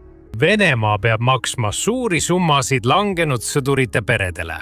Ja kuna Ukraina ametnikud teatavad, et iga kuu saab surma või haavata umbes 35 000 venelast, kasvab Kremli kompensatsioonikulu üha suuremaks. Osa kaitseelarvest suunatakse samuti riigist välja, näiteks Põhja-Koreasse ja Aafrikasse. Kuna Moskva pöördub oma sõjalise kampaania abistamiseks teiste riikide poole, ei too see kusagil tegelikult olulisel rindel soovitud tulemusi. Ja nii kulutused jätkuvad. Investeeringud jätkuvad, hoolimata sellest, et puudub igasugune väärtus või tulu. Siiski tasub märkida, et Venemaa pööraste 2026 aasta esimese kvartali kulutuste aruannetele võib olla ka alternatiivne seletus. Oma Ruslanomiksi blogipostituses selgitab Janis Kluge, et Venemaa rahandusministeerium võis nihutada sõjalisi kulutusi 2025 aastast käesolevasse aastasse, et mitte ületada eelmise aasta puudujäägi plaane. Teisisõnu, Kremli raamatupidajad võisid lihtsalt otsustada natuke majanduslikku trikitamist teha. Mõningate arvude nihutamine 2025 aasta aruannetest 2026 aastasse, et muuta 2025 aasta kogukulutused veidi vähem naeruväärseks. Janis Kluger toob välja mitu olulist põhjust, miks see nii olla võiks. Esiteks juhib ta tähelepanu sellele, et ajavahemikus 2025 aasta septembrist novembrini oli Venemaa föderaaleelarve kulutamine täiesti kontrolli alt väljas. Ta hindas, et kui kulutused jätkuksid samas tempos, oleks riigieelarve puudujääk peaaegu terve protsendipunkti võrra suurem, kui oli planeeritud. 3,5% SKP-st selle asemel, et Kreml on seadnud eesmärgiks 2,6%. Lõpuks aga registreeriti föderaaleelarve puudujääk 2025 aastaks tõepoolest 2,6%. See ei paistnud aga aasta viimaste kuude andmetega kokku minevat. Ja kui ta vaatas Kremli finantsaruandeid lähemalt, leidis Kluger, et detsembri kulutused olid kahtlaselt madalad, palju madalamad kui tavaliselt. Lõpuks märkis finantsanalüütik, et 2025. aasta 4. kvartali üksikasjalikud kulutuste andmed näitasid, et aasta lõpu osas oli salastatud kulutusi väga vähe. Ka see ei olnud kooskõlas aasta varasemate osadega, mistõttu jõudis Kluger järeldusele, et Kreml võis oma kulutused hoopis 2026 aasta algusesse lükata. Seetõttu, mida ta nimetab Rahandusministeeriumi raamatupidamisakrobaatikaks, märgib Kluger, et tegelik kulutuste tempo 2026 aastal ei ole nii kõrge, kui esimese kvartali andmed viitavad. Ta pakkus välja ka teise võimaliku teooria, et Venemaa võib 2026 aastal oma sõjalisi kulutusi ettepoole tuua, tehes aasta alguses palju suuri makseid, kavatsusega kulutada aasta teises pooles märkimisväärselt vähem. Me ei saa täpset tõde teada veel mõnda aega, kuni aasta pole läbi ja 2026 aasta täielikud finantsandmed pole avalikustatud. Igal juhul, isegi kui Kreml on oma majandusaruannetega trikke teinud, jääb faktiks see, et triljoneid rublasid kulutati suhteliselt lühikese aja jooksul ja iga mööduva kuuga kulutatakse veel triljoneid. See pole lihtsalt jätkusuutmatu, vaid hävitab riiki aktiivselt. Mida rohkem aega möödub, seda enam Venemaa majandus ja ühiskond jooksevad verest tühjaks. Ja see jõuab punkti, kus haav on lihtsalt liiga suur, et kunagi paranemisele lootagi. Kremli finantsametnikud ütlevad oma viimastes avaldustes sisuliselt sama. Juuniku alguses ilmusid teated, et Venemaa valitsuse ja keskpanga kõrged ametnikud astusid rivist välja ning ütlesid Vladimir Putinile otse välja, et sõda muutub sõna otseses mõttes liiga kalliks ning riigieelarve ei suuda sellega enam kaua toime tulla. Nad on avalikult öelnud, et riigieelarve puudujääk läheneb ohtlikule tasemele, kutsudes valitsust üles tegema kärpeid või tõhustama sõjalisi kulutusi, et leevendada osa sellest rahalisest survest. ja andmed kinnitavad nende väiteid. Lekkinud valitsusdokumendid on näidanud, et 2026 aasta sõjalised kulutused peaksid ületama kavandatud vähemalt 2 triljoni rubla ehk 28 miljardi dollari võrra. Nendes dokumentides olid ka selged hoiatused riigi rahandusministrilt Anton Siluanovilt, kes väitis, et valitsusel ei jää muud üle, kui külmutada kulutused teistes valdkondades, et katta puudujääk. ta ütles isegi, et riigi puudujääk võib lähiaastatel tõusta jahmatava 4 triljoni rublani ehk 56 miljardi dollarini, kui olukord ei muutu. Isegi maailma rikkaimad ja majanduslikult stabiilsemad riigid oleksid hädas sellise jabura kulutustaseme säilitamisega, kuna see sööb riigieelarvet ja suurendab puudujääki. Ja Venemaa on praegu stabiilsusest kaugel. Selle majandus aeglustub, selle SKT kasv langes 2026 aasta esimeses kvartalis negatiivsele tasemele ning prognoosid ennustavad ülejäänud 2026 aastaks 0 kasvu, isegi kui arvestada Iraani sõjast tingitud ajutiselt kõrgemaid naftahindu. Teisisõnu, kõik märgid viitavad sellele, et juba niigi halb olukord läheb märgatavalt hullemaks. Kuid Putin jätkab ekspertide eiramist. Kui Siluanov hoiatab, et reservid ei ole lõputud, siis Putin ja tema kaitseametnikud lükkavad selle tagasi, eelistades otsida kokkuhoidu teistest valdkondadest, kärpida mujalt ja muuta Vene rahva elu veelgi raskemaks, selle asemel, et teha isegi kõige väiksemaid kärpeid sõjalises eelarves. See on rumal ja lühinägelik lähenemine ning mida kauem see kestab, seda hullemaks kriis muutub. Kusjuures mõned keskpanga ametnikud ootavad isegi majanduslangust aasta lõpuks. Ukraina sõjas on tavaliselt just uued ja arenenud kõrgtehnoloogilised relvasüsteemid need, mis pealkirjadesse jõuavad, ja see on ka mõistetav. Õhudroonid, meredroonid, maismaarobotid, tehisintellektil põhinev autonoomne sihtmärkide jälgimine ja muud sõja ajal kasutusele võetud uued süsteemid on põhimõtteliselt muutnud seda, kuidas sõda praegu ja tulevikus peetakse. Aga see sõda on andnud uue elu ka eelmise sajandi relvasüsteemidele. Ukraina on osutunud eriti osavaks vanade ja mõnikord isegi antiiksete süsteemide ümberkujundamisel tõhusateks relvadeks kõrgtehnoloogilisel lahinguväljal, sealhulgas relv, mis töötati välja üle 100 aasta tagasi ja millele pole siiani võrdset. See on M2 Browning. Algselt töötati see välja pärast esimest maailmasõda, kasutades kaevikusõjas saadud õppetunde, kuid Ukrainas on sellele antud ülimoodsal eesmärgil uus elu. Droonide allatulistamine. Siin on, kuidas Ukraina kasutab Madyussi, nagu seda relva hellitavalt kutsutakse, ja miks see tõenäoliselt niipea ei muutu. Lahinguväljal on alati õnnistus, kui sul on tagavara võimalus. Kujutage ette seda olukorda. Ukraina mobiilne droonitõrjemeeskond jõuab oma määratud positsioonile ümberehitatud kaubikus. Nende peamine relv on komplekt ultramoodsaid püüdurdroone. Need väikesed kiired droonid lastakse teele lähenevate Vene droonide pihta, tuues need alla kas otsese kineetilise löögiga või plahvatades nende läheduses. Meeskond peatub põllul ja hakkab vaikselt tee ääres püüdurdroonide juhtimiskeskust üles seadma. Pealambid lõikavad ööpimedust, kui nad valmistuvad startimiseks. Enne püüdurdrooni õhku saatmist lasevad nad välja väikese 4-grootori, et piirkonda luurata ja kontrollida radari segamist. Haubikus jälgivad sõdurid selle edenemist arvutiekraanilt. Äkitselt kaob pilt ja ekraanile ilmub ainult lumi. Midagi, tõenäoliselt elektrooniline häire, on luuredrooni signaali seganud. Püüdurdroone ei saa välja lasta ja missioon jääb enne algust ära. Aga meeskond pole sugugi abitu end kaitsmaks lähenevate droonide eest, mille peatamiseks nad välja saadeti. Juhtimisvaani kõrvale pargitud kastiauto peale on paigaldatud nende usaldusväärne M2 Browningu kuulipilduja. See ei pruugi olla nii tipptasemel ega nii glamuurne kui moodsad püüdurdroonid nagu B1 Sun või Merops. Kuid M2 Browningu kasutavad mobiilsed tulemeeskonnad on endiselt üks tõhusamaid vastumeetmeid lahinguväljal lähenevate Vene droonide vastu. 2025 aastal väitis Ukraina ülemjuhataja Oleksandr Sõrski, et nad olid vastutavad umbes 40% kõigi lähenevate droonide allatulistamise eest. Kui Ukraina läänepartnerid hakkasid 2022 aastal sõjalise abi raames Ukrainale esmakordselt M2 Browningu kuulipildujaid tarnima, olid paljud skeptilised nende kasulikkuse suhtes. Relv on üle 100 aasta vana ning selle põhikonstruktsioon pole järgnevatel aastakümnetel eriti muutunud. Kuid see skeptitsism on nüüdseks kadunud. M2 on osutunud sama tõhusaks droonide vastu, kui ta oli minevikusõdades tankide, soomukite ja kaevikutes olevate jalaväelaste vastu. Tõepoolest, peamise tootja, Belgia relvatootja FN Herstal, mis kuulub FN Browningu gruppi, sõnul on tänu sõjale Ukrainas nõudlus M2 Browningu järele hüppeliselt kasvanud. Ettevõte toodab FN Maag universaalset kuulipildujat ja FN Minimi kerget kuulipildujat, mida tuntakse USAs vastavalt kui M240 ja M249. Samuti toodab see püsse nagu FN SCAR ja NATO standardile vastavat laskemoona, sealhulgas 5,56 mm, 7,62 mm ja 12,7 mm padruneid.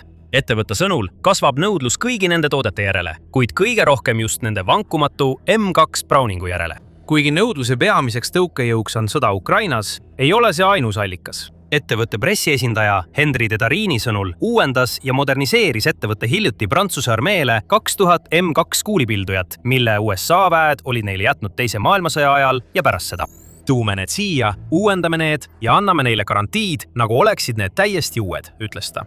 See ongi M2 Browningu suur eelis, kui palju neid on maailmas saadaval. Relv projekteeriti algselt esimese maailmasõja lõpus, kuid sellest sai standardvarustus teise maailmasõja alguseks. Aastaks 1945 oli USA tootnud ja jaganud liitlasvägedele üle 2 miljoni M2 Browningu. Tootmin on hiljem mõnevõrra aeglustunud uute kuulipildujate ja teiste sarnaste kaasaegsete relvade kasutuselevõtuga, kuid on toodetud veel kümneid tuhandeid, mis tähendab, et varustuses puudust ei ole. Üle 90 riigi kasutab seda raskekuulipildujat endiselt oma kaasaegsetes relvajõududes. Seega polnud üllatav, et kui relvad hakkasid pärast Venemaa sissetungi 2022 aasta veebruaris Ukrainasse voolama, oli M2 Browning üsna silmapaistvalt esindatud. 2024 aastaks oli Ukraina saanud varustust Ameerika Ühendriikidelt, Kanadalt, Poolalt, Leedult ja Itaaliast. Rooma tegi tarnimisotsuse vaid 4 päeva pärast Venemaa sissetungi algust, 28. veebruaril 2022. Relvad olid tõenäoliselt algselt mõeldud kasutamiseks nende traditsioonilises rollis, ründamaks Vene jalaväge ja soomustehnikat, kui need üritasid Ukraina positsioonidele ja linnadele edasi tungida. Kuid kuna sõjas on üha enam hakanud domineerima droonid, leidis M2 Browning uue elu ühe Ukraina kihilise droonivastase kaitse alustalana. See on suuresti tänu M2 erakordsele mitmekülgsusele. See on loodud kinnitatavaks peaaegu kõigele, mis suudab selle kaalu kanda. See on olnud üks selle põhifunktsioone juba 1930. aastatest alates. Universaalne disain, mis tähendab, et iga konkreetset M2 saab kohandada kasutamiseks lennukitel, laevadel või maavägedel. M2 oli teises maailmasõjas kõikjal kohal. Seda kasutati innukalt igal sõidukil, mis sõitis, seilas või lendas. USA armee võttis selle oma standardseks õhutõrje kuulipildujaks tankidel, poolroomikutel, veoautodel, tankitõrjesõidukitel ja teistel masinatel. USA armee õhujõududes oli see B-51 Mustangi ja B-47 Thunderbolti peamine relv ning kaitserelv pommitajatel nagu B-24 Liberator ja B-17 Flying Fortress. Iga B-17 pommitaja oli varustatud kuni 13 M2-ga, et tõrjuda vaenlase hävituslennukeid, kuni suur pommitaja jõudis oma sihtmärkideni. Samal ajal kasutas merevägi M2D õhutõrje kuulispildujana kõigil alustel dessantlaevadest lahingulaevadeni, samuti lennukitel nagu FF-4F Wildcat, lennukikandjal baseeruv hävita ja BBY Catalina vesilennuk. 1930. aastate lõpus ehitatud Sargo-klassi allveelaevad olid enesekaitseks varustatud 2,5 tolli kaliibriga kuulipildujaga. Isegi USA rannavalve dessantlaevad olid varustatud M2 kuulipildujatega, mida rannavalvurid kasutasid õhutõrjeks ja rannaala mahasurumiseks. Tänapäeval kasutab USA armee endiselt M2 kuulipildujat nii maapealse meeskonnarelvana kui ka komandörirelvana Abramsi lahingutanki praeguses versioonis M1A2 Sepi V3, kus see on integreeritud Cruise kaugrelvasüsteemiga. Merejalaväelased kasutavad samuti endiselt M2 kuulipildujat jalaväe toetuseks ning oma uue amfiiblahingumasina peamise relvana. Merevägi kasutab M2 kuulipildujaid tekirelvadena väikeste paatide, lennukite ja droonide tõrjumiseks. Õhuvägi on ajalooliselt paigaldanud neid HH-60 keele ning nüüd ka sarnastele päästekopterite platvormidele ja kasutab neid baasikaitses. Ja nüüd kasutab Ukraina armee M2 kuulipildujat, et tõrjuda Vene vägede edasitungi ja tulistada alla Vene droone uues lahenduses, paigaldades raske kuulipilduja kastiautodele. See võimaldab Ukraina mobiilsetel kaitsemeeskondadel kiiresti liikuda sinna, kus neid vaja on, ning avada tuli ja kiiresti positsiooni vahetada, enne kui vaenlase droonid ja suurtükivägi suudavad nende asukoha kindlaks teha. Kui meeskond on positsioonil, saavad nad ära kasutada selle relva mitmeid püsivaid eeliseid. Nagu võite ette kujutada, ei ole tänapäeva M2 enam seesama relv, mis ta oli 80 aastat tagasi. Sellele on aastakümnete jooksul lisatud erinevaid muudatusi ja täiustusi ning pole täpselt teada, millised mudelid on Ukrainasse tarnitud. Kuid põhikonstruktsioon on jäänud muutumatuks alates 1930. aastate M2HB ehk raskeraualisest versioonist. tõepoolest, enamik uusi M2D põhikomponente, nagu lukud, rauad ja korpused, on endiselt vahetatavad vanemate mudelitega, säilitades teisest maailmasõjast pärit logistilise selgroo. Browning M2 on õhkjahutusega lindist toidetav kuulipilduja, mis tulistab suletud lukust ja töötab lühikese tagasilöögi põhimõttel. See tulistab tänapäeval sama 0,50 BMG 12,7 X 99 mm padrunit nagu alati ning sellel on sama suudme kiirus umbes 2900 jalda sekundis ja efektiivne laskekaugus umbes 2000 jardi ala sihtmärgi puhul. Kuid Browningu M2 kõige kaasaegsem versioon, M2A1, mis võeti kasutusele 2010ndate alguses, sisaldas uuendusi. Need lahendavad enamiku relva pikaajalistest ohutusprobleemidest ja hoolduslikest kitsaskohtadest ning tagavad selle kasutatavuse ka uugele 21. sajandisse uue tüüpi ohtude vastu. Esiteks lahendati padrunipesa lõtku ja ajastuse probleemid. Klassikalisel M2L tuli toru vahetamisel kuulipildujal käsitsi reguleerida padrunipesa lõtku ehk poldi ja padrunipesa vahelist lõtku ning ajastust ehk siis lööknõela joondust. Vale reguleerimine võis põhjustada katastroofilisi rikkeid, nagu padrunite iseeneslik süttimine või toru plahvatamine, mis võisid viia vigastuste või isegi surmani. M2A1 uuendus lahendas padrunipesa lõtku ja ajastussüsteemi probleemid. Toru pikendus on nüüd töödeldud täpsete tolerantsidega, mis kõrvaldab vajaduse kasutajapoolse reguleerimise järele. See eemaldab relva kõige ohtlikuma hooldusnõude ja välistab kasutaja vea. On ka teisi uuendusi. Ülekuumenenud toru vahetamine algsel M2L oli aeglane 2 inimese töö, mis nõudis spetsiaalseid tööriistu ja mõõtevahendeid. M2A1 uuendus tõi kaasa eemaldatava kandekäepideme ja lihtsustatud lukustusmehhanismi. See võimaldab ühel operaatoril kuuma torus sekunditega ilma tööriistadeta vahetada, vähendades oluliselt relvarivist väljas olemise aega ja seega meeskonna kokkupuudet vaenlase tulega. Samuti, erinevalt peaaegu kõigist teistest kaasaegsetest kuulipildujatest, puudus algsel M2L ohutuslüliti. Meeskonnad kasutasid ajalooliselt improviseeritud meetodeid, näiteks kiilusid tühja padrunikesta päästiku alla, et vältida relva juhuslikku lasku. M2A1-le lisati standardiseeritud manuaalne päästiku blokeerimise ohutuslüliti, nii et nüüd saab relva ohutult kanda padrun rauas. M2A1 tõi kaasa ka täiustatud optika ja signatuuri vähendamise. Uus piludega leegisummuti vähendab suudmeleeki kuni 95%, hoides ära ajutise pimeduse öövaatusseadmete kasutamisel ja vähendades kuulipilduri visuaalset jälge. Kaasaegsetel variantidel on lukukoja kaanel ka pikatinisiin. See võimaldab paigaldada kaasaegseid optilisi sihikuid ja lasertähistajaid, mida algsel ainult raudsihikutega variandil polnud. Nüüd kiire meeldetuletus. Telli kanal, et saada igapäevaseid uudiseid ja põhjalikke analüüse kõige olulisemate sõjaliste ja geopoliitiliste arengute kohta. The Military Shows leiad alati kõige detailsema, täpsema ja sisukama sõjandussisu YouTube'is. Nüüd M2 Browning võib teoorias olla vanaaegne relv, kuid paljuski muudavad M2A1 uuendused selle sama sobivaks kaasaegseks sõjapidamiseks kui mõned palju hiljem kasutusele võetud relvad ja võib-olla isegi sobivamaks. Seetõttu on Ukraina asendanud mõnes oma T-72 AMT tankis algse Nõukogude NSVT kuulipilduja M2-ga, sest paljudes aspektides on M2 lihtsalt parem relv. NSVT tulistab 12,7 X 108 mm padrunit. Vastupidiselt sellele kasutab M2 0,50 BMG padrunit, mille mõõtmed on veidi lühemad, 12,7 X 99 mm. Sellest erinevusest hoolimata pakuvad mõlemad relvad laias laastus sarnast tulemuslikkust ja tõhusat laskekaugust lahingus. NSVT-L on siiski kõrgem tulekiirus kui M2L, umbes 700–800 lasku minutis, võrreldes M2 umbes 450–600 lasuga minutis. Seega suudab NSVT minutis rohkem lasku teha, pakkudes potentsiaalselt suuremat tulemahtu. Siiski võimaldab M2 Browningu veidi aeglasem tulekiirus paremat täpsust ja kontrolli, eriti pikaajalisel laskmisel. Kuid võib-olla kõige olulisem on see, et M2 pakub palju paindlikumaid kasutusvõimalusi kui NSV-NSVT ning seda saab paigaldada näiteks sõidukitele, lennukitele ja laevadele.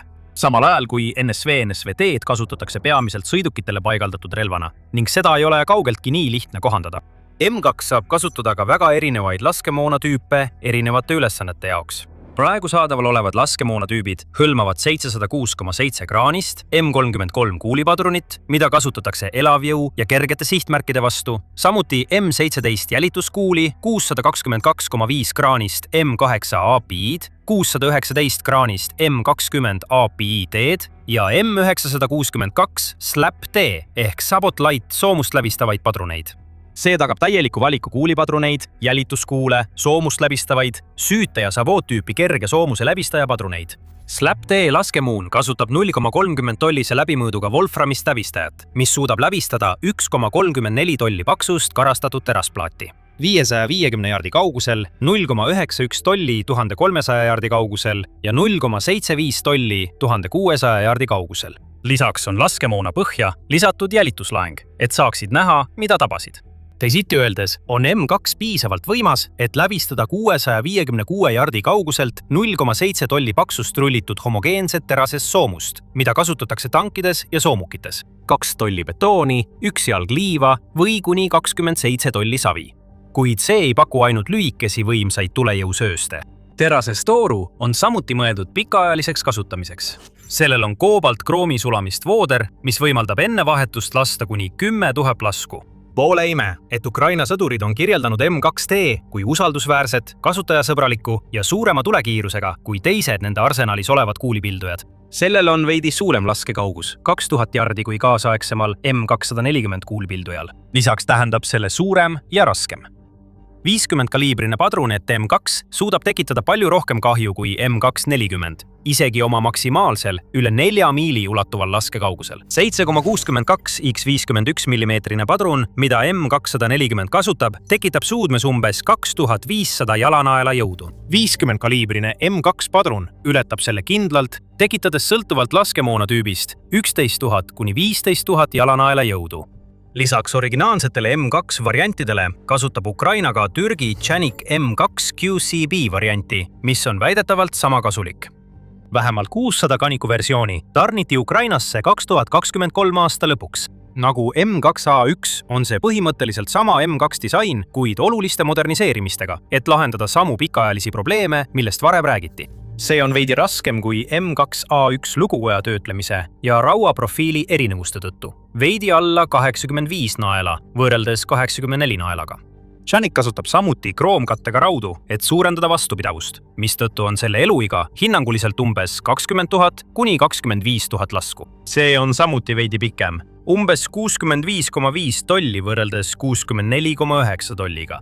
Kõige olulisem on see, et Caniki saab ilma suurema vaevata paigaldada ka kastiautodele droonitõrje missioonideks, täpselt nagu M2. Ja erinevalt M2-ist toetab Caniki tulemehhanism nii üksiklasu kui ka automaatse tulerežiime. Ukraina kasutab samuti laialdaselt nõukogude ajast pärit õhutõrjekahurit droonitõrje operatsioonides. 23 mm ZU-23-2. Nagu M2 on ka need kahurid muutumas üsna vanaks, kuid nad on endiselt ühed kõige usaldusväärsemad droonitapjad tänu oma suurele laskekiirusele ja kuni 2500 meetri pikkusele tõhusale laskekaugusele. Iga ZU-23-2 kahuri 2 torust on teoreetiliselt võimalik tulistada 1000 lasku minutis, kui päästikut hoitakse all seni, kuni kogu laskemoon saab otsa. Siiski lasevad suurtükimehed tegelikus kasutuses tavaliselt lühikeste 2–5 sekundi pikkuste valangutena, saavutades nii jätkusuutliku laskekiiruse umbes 400 lasku minutis iga toru kohta. Astmelise tulistamise protsess hoiab ära õhkjahutusega torude ülekuumenemise, mis võib põhjustada enneaegset süttimist ja liigset torude kulumist. Nüüd, Ukraina ekspertide sõnul, kuigi M2 Canik ja ZU-23-2 võivad olla tõhusad droonide allatulistamisel, ei ole need täna Ukrainas kasutusel olevatest kuulipildujapõhistest droonitõrjesüsteemidest kõige tõhusamad. See nimetus kuulub Saksa disainile, Gepardi iseliikuvale õhutõrjekahurile. Kaaludes 46 tonni ja olles paigaldatud modifitseeritud Leopard 1 tanki šassile, jõudis Gepard Ukrainas teenistusse 2022 aastal. Sellel on 2 35 mm automaatkahurit ja 2 radarit, mille tuvastusulatus on kuni 15 kilomeetrit ning need on osutunud äärmiselt tõhusaks Venemaa madalal lendavate, aeglaste, Gerun-tüüpi kaugmaa kamikaatse droonide allatulistamisel. Umbes 100 Gepardit, mis on teadaolevalt Ukrainas kasutusel, on osutunud nii tõhusaks, et Saksa tootja KNDs pakkus Ukrainale 2025 aasta alguses spetsiaalset uuenduspaketti. Pakutud moderniseerimine hõlmab täiustatud radari- ja jälgimissüsteeme, ballistilist arvutit, laserkaugusmõõtjat, GPS-i ja krüpteeritud sidet.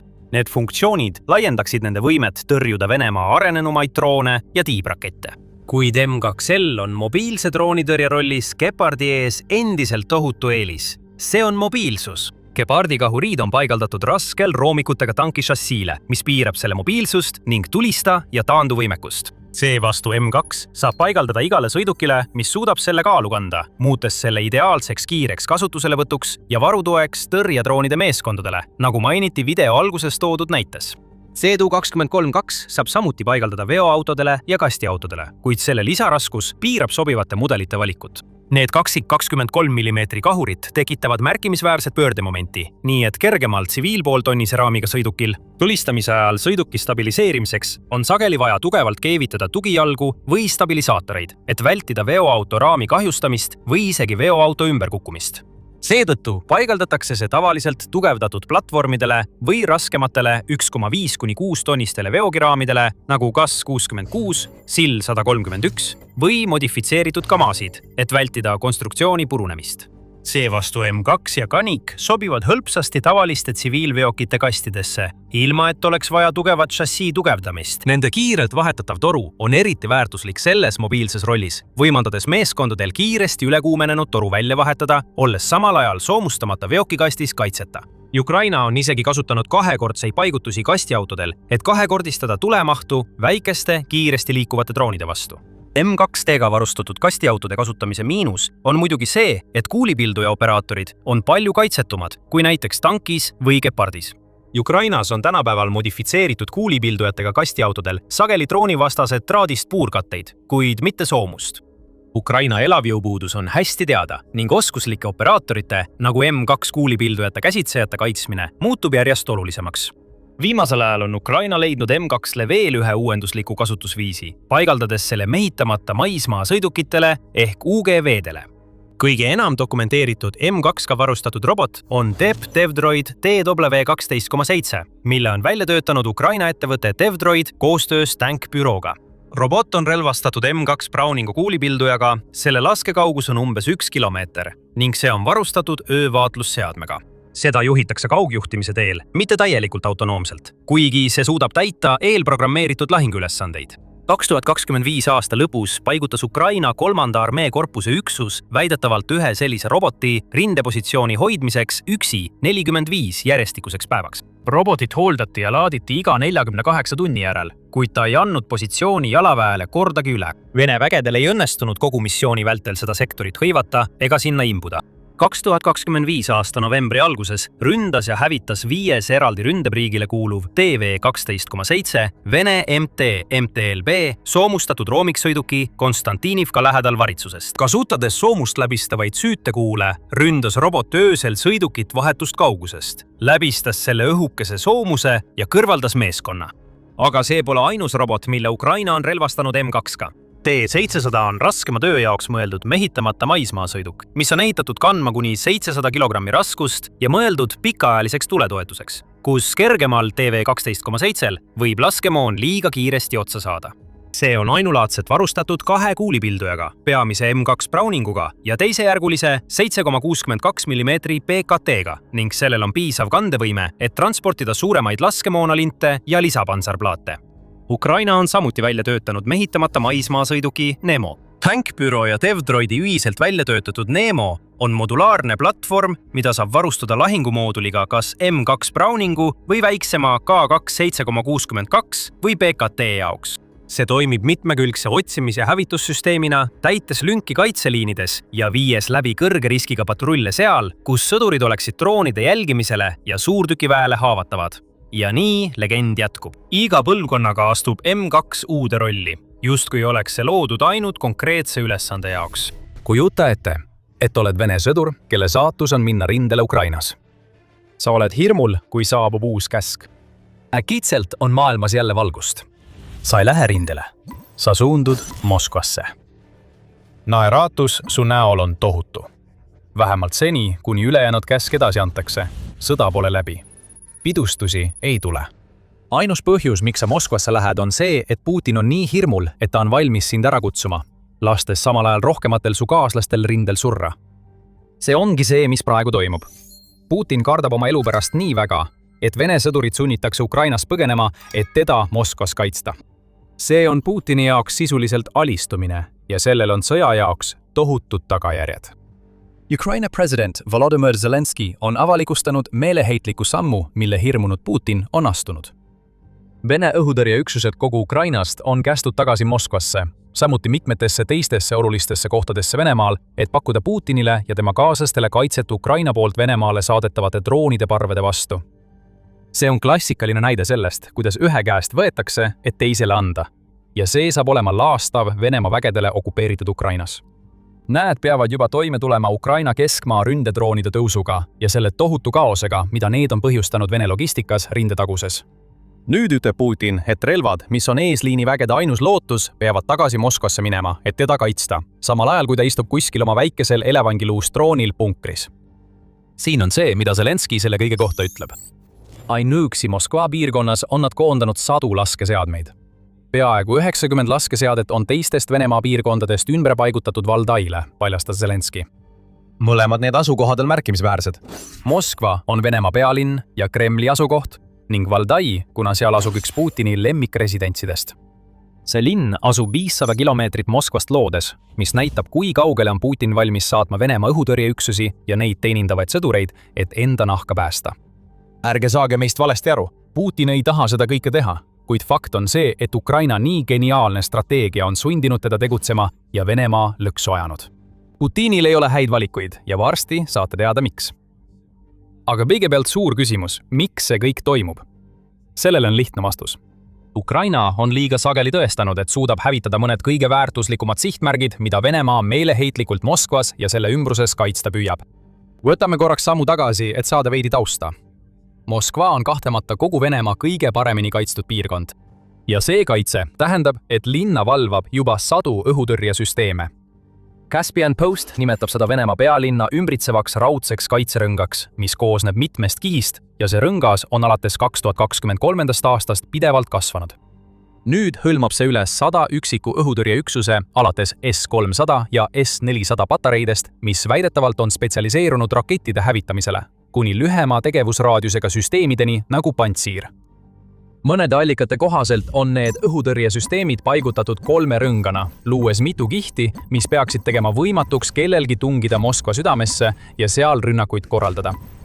Venemaa on läinud isegi nii kaugele, et on paigutanud mobiilsed Pantsir õhutõrjesüsteemid tsiviilhoonete katustele, kõik selleks, et tugevdada linna kaitset Ukraina droonide ohu vastu.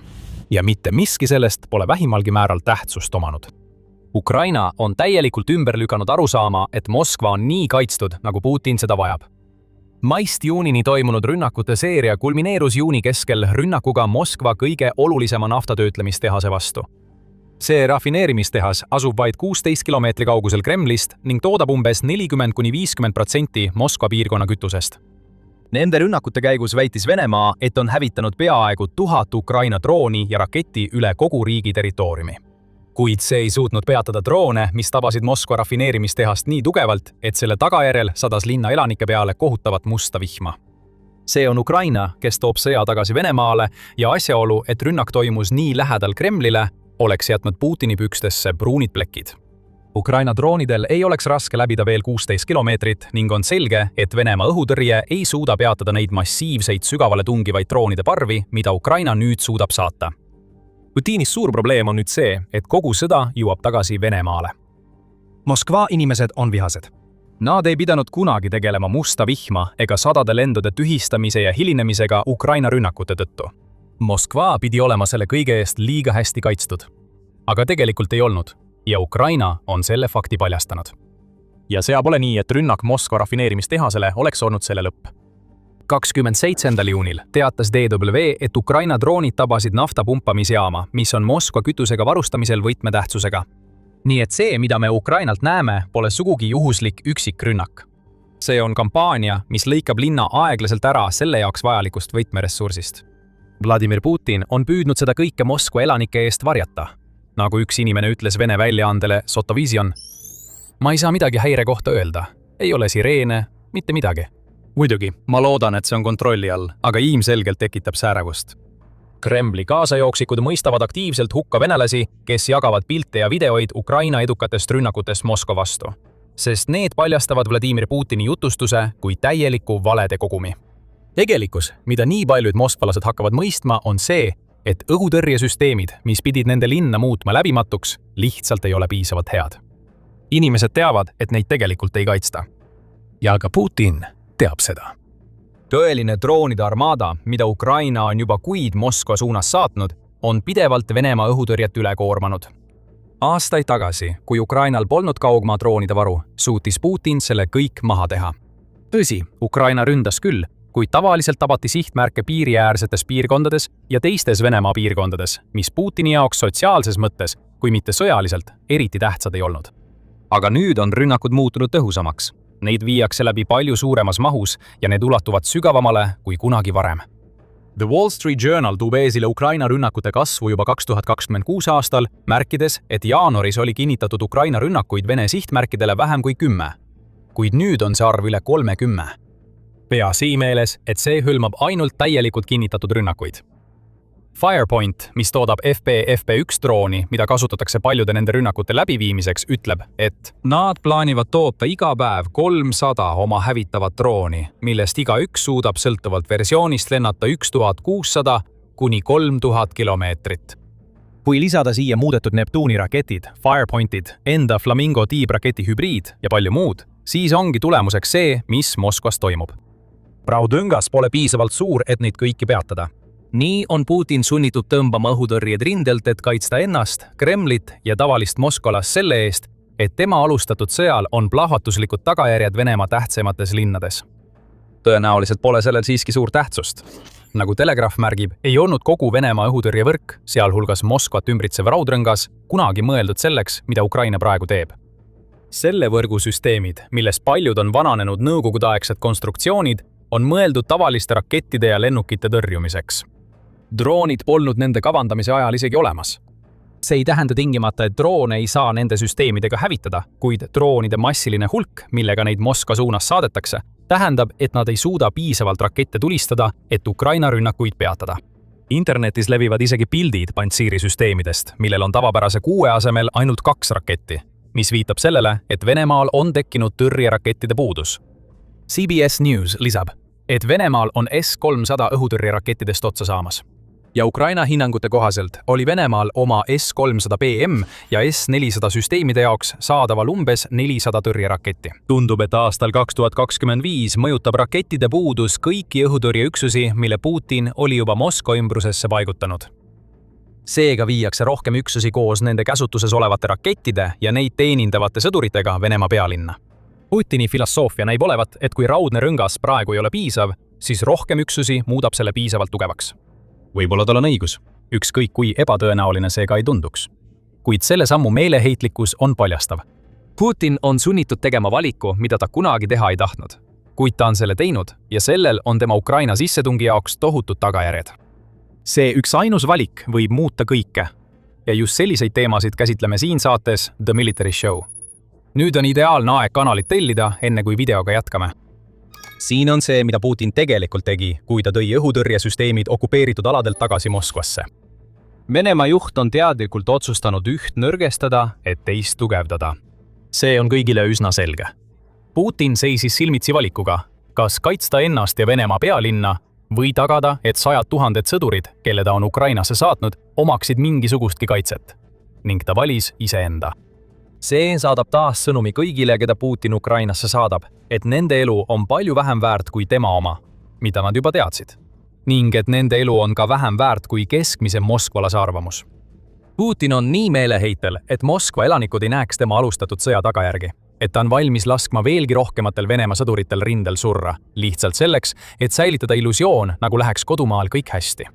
See on kurb olukord, mis ütleb palju Putini kui inimese kohta. Ja mis kõige parem, Ukraina teadis, et just nii reageerib Putin, kui droonid jõuavad Moskvasse. See ongi süvalöökide geniaalsus. Asi pole ainult selles, et tabatakse naftarafineerimistehaseid ja must vihm kastab Moskva elanikke, kuigi need on Ukraina vaatenurgast suurepärased tulemused. Tegelikult on asi Venemaa sõjaväe mõjutamises. Läbikukkumisele Ukrainas, sest Putin jätab rindele jäänud sõdurid maha, kuna ta on viinud õhutõrje Moskva kaitseks. Zelenskil on pärast uudist edastamist veel palju öelda. Pärast seda, kui ta avaldas, et Venemaa on viinud õhutõrje rindelt ära, et kaitsta nii Moskvat kui ka Kiievit, mis on samuti Ukraina droonide tule all olnud. Zelenski ütles, et sisuliselt on venelastele antud käsk kaitsta 2 perimeetrit, nõrgestades samal ajal teisi piirkondi oma territooriumil ja ajutiselt okupeeritud Ukraina aladel. Me teeme vajalikud järeldused. me juba teame, millised need vajalikud järeldused on.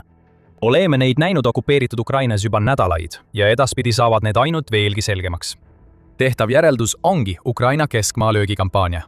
See kampaania on juba murdnud läbi Venemaa õhutõrje okupeeritud aladel sellisel määral, et Ukraina on saanud alustada oma logistika sulgemise kampaaniat, mis on praegu Krimmi isoleerimas ning sunnib ka Venemaa vägesid rindel lahingusse minema ilma vajaliku toetuseta. Ukraina on kogu 2026 aasta jooksul pidevalt sihtinud Venemaa õhutõrjet, kusjuures CNN teatas, et Ukraina relvajõud väitsid, et on aasta algusest hävitanud 106 õhutõrjeüksust ja üle 1400 alates sõja algusest. Selle kampaania tulemus on keskmaa löögikampaania, mis sihib Venemaa sõjalisi objekte ja logistikat kuni umbes 300 kilomeetri kaugusel rindejoonest. Võib väita, et sel hetkel viib Putin õhutõrjesüsteeme Moskvasse sama palju, selleks et kaitsta neid süsteeme, mida Ukraina on hävitanud, kui ka selleks, et kaitsta Venemaa pealinna. Aga ükskõik mis ka poleks, Ukraina ei kavatse järele anda. 26 juunil, vaid päev pärast Zelenski õhutõrje avalikustamist, teatas Ukraina president 40-päevasest operatsioonist, mille eesmärk on survestada Putinit oma sissetungi lõpetama. Zelenski sõnul hakkab see kampaania tugevalt toetuma pikkadele ja keskmise ulatusega rünnakutele, mida Ukraina on juba kasutanud, kusjuures Krimm ja Moskva jäävad tõenäoliselt prioriteetideks. Päev varem teatas Ukraina kaitseminister Mihhailo Fedorov X-is, et Venemaad ootab okupeeritud aladel veel palju ees. Vene armee logistilise blokaadi karmistamine ja esimese avaliku hanke väljakuulutamine rekordilise hulga keskmaa ründedroonide soetamiseks. Viimastel kuudel on Ukraina oluliselt suurendanud oma keskmaa ründevõimekust ja algatanud Vene armee logistilise blokaadi, märkis ta. Just selles seisnebki Ukraina strateegia geenius. Ukraina on siin teinud nii, et on rünnanud Moskvat, et tekitada rindel nõrkust. Ukraina teadis täpselt, kuidas Putin reageerib sellele, kui Ukraina droonid jõuavad Moskvasse ja ta meelitas ta täiuslikult lõksu. Putin tegi seda, mida Putin ikka teeb, kaitses ennast ja oma kaaslasi. Nüüd avab see Ukraina jaoks ukse veelgi suuremateks edusammudeks rindel ning oleme juba näinud, et Ukraina on 2026 aastal palju edu saavutanud. Nagu teatab Russia Matters, on aasta Venemaa jaoks territooriumi hõivamise osas juba väga halvasti alanud. See viitab Sõjauuringute Instituudi ehk ISW andmetele, mis seda kinnitavad. Venemaa on 26. maist kuni 23. juunini kaotanud netos 51,7 ruutkilomeetrit territooriumi. Kui arvestada maa-alad, mille hõivamist Venemaa väidab, kuid kuhu tegelikult on tunginud vaid 1 või 2 infiltreerimisüksust. Venemaa kaotab juba praegu sõdureid kiirusega 30 000 kuni 35 000 meest kuus ning juunis tublisti üle 1000 mehe päevas. Ainuüksi 27. juunile eelnenud 24 tunni jooksul kaotas Venemaa 1350 sõdurit, teatab Ukraina kaitseministeerium. Kõik see näitab neile, et Ukrainal on juba initsiatiiv, mis on saavutatud sügavate löökide, keskmise sügavusega löökide ja ägeda kaitsega rindel.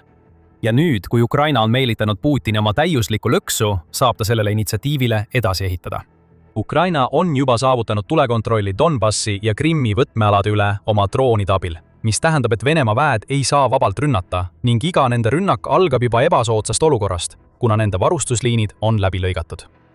Nüüd, kui Putin toob õhutõrjesüsteemid tagasi Moskvasse, hakkab keskmise sügavusega löökide kampaania veelgi tugevnema. Ukraina korraldab rohkem rünnakuid ja mis veelgi olulisem, nende edukuse määr on veelgi kõrgem kui seni. Ja seda kõike Venemaa suvise pealetungi haripunktis. Nagu me ütlesime, geniaalne. See sunnib Putinit looma rindel nõrkusi ning tekitab võimalusi vastu-rünnakuteks ja lisakaotusteks. Ja selle kõige juures on veel üks kena väike boonus. Ukraina jälgib väga tähelepanelikult neid konkreetseid kohti, kuhu Putin saadab õhutõrjeüksused, mille ta on rindelt ära toonud. Me teame, et tal on see võimekus olemas. Ukrainal on okupeeritud aladel terve variarmee, mis jälgib ja ootab, et näha, kuhu tekivad lüngad, et see info saaks edasi anda. Venemaal endal viivad sellised rühmitused nagu Atesh läbi sabotaažioperatsioone Moskvas ja hoiavad silma peal võimalikel sihtmärkidel. Kui neid sihtmärke hakatakse tugevdamiseks varustama rohkemate õhutõrjesüsteemidega, saab Ukraina sellest teada. Kui neid sihtmärke hakatakse tugevdamiseks varustama rohkemate õhutõrjesüsteemidega, saab Ukraina sellest teada. Kui okupeeritud aladel olevad sihtmärgid nõrgenevad, saab Ukraina sellest teada. Putin on olnud sunnitud andma Ukrainale väärtuslikku luureinfot, lastes end lõksu püüda. Ja niipea, kui ära viidud õhutõrjesüsteemid on paigas, saab Ukraina täpselt teada, mida Putin ei taha, et droonid tabaksid. Sa ei pea olema suur sõjaline taktik, et aru saada, milliseid sihtmärke hakkavad tabama nii massiivsed drooniparved, et uued õhutõrjesüsteemid ei suuda neid peatada. ja veel üks asi. Ukrainale on saabumas Gripeni hävituslennukid. See partii peaks saabuma järgmise 10 kuu jooksul, võib-olla isegi enne aasta lõppu. Need varustatakse ka Meteor-tüüpi rakettidega, mille laskekaugus on üle 100 kilomeetri ja mis lendavad kiirusega üle Mach 4. Kui kõik läheb Ukraina kasuks, siis sisenevad need hävitajad keskkonda, kus Vene õhutõrje okupeeritud aladel on nõrgem kui kunagi varem, võimaldades Gripenil ja teistel hävitajatel sooritada tõhusamaid rünnakuid Vene tagala vastu. Ukraina on loonud täiusliku tormi ja Putin on sellesse sattunud. Ükskõik kuhu Putin Vene laeva pöörab, vesi tungib ikka pardale. Kui ta toob õhutõrje Moskva kaitseks, nagu ta praegu teeb, siis on Venemaa okupeeritud aladel nõrgem. Kui ta jätab need õhutõrjesüsteemid sinna, kus need olid, siis on Moskva, Kiiev ja kõik teised olulised kaugmaa sihtmärgid nõrgemad. Siin pole Putinil võimalik võita ja tema tehtud otsus on sisuliselt kutsunud Ukraina üles kasutama kõiki neid edusamme, mida oleme juba aastal 2026 näinud. Kas see tähendab, et Ukrainalt on oodata täiemahulist pealetungi? Ei. Aga see tähendab, et Ukraina saab alustada sihitud vasturünnakuid territooriumi tagasivõtmiseks ning rünnata piirkondi, mida Putin just nõrgendas. See käivitab lihtsalt tsükli. Õhutõrje viiakse siis nendesse sihtpiirkondadesse, avades uusi võimalusi ja nii edasi. Samal ajal kui Ukraina Venemaa kaitset järk-järgult nõrgestab. Mitte miski sellest pole juhtunud üleöö. See on aastate pikkuse töö, võitluse, uurimistöö, arenduse ja Ukraina planeerimise tulemus. Kogu see töö hakkab nüüd vilja kandma ja Putin on just teada saanud, et ta on viimased 4 aastat komistanud otse Ukraina lõksu. Nüüd, kui õhutõrje on Moskvasse tagasi tõmmatud, on meil üsna hea ettekujutus sellest, mis okupantide ees ootab. Tabatakse veel rohkem sihtmärke. Ukraina sai selles vallas juba niigi hästi hakkama. Ainuüksi aastal 2026 on tabatud üle 800 000 kinnitatud sihtmärgi ja palju rohkem on veel ees. Saate rohkem teada, kui vaatate meie videot. Kui teile see video meeldis, vajutage tellimisnuppu ja jälgige oma voogu, et näha, mida sõjasaade järgmiseks pakub. Ja nagu alati, aitäh vaatamast!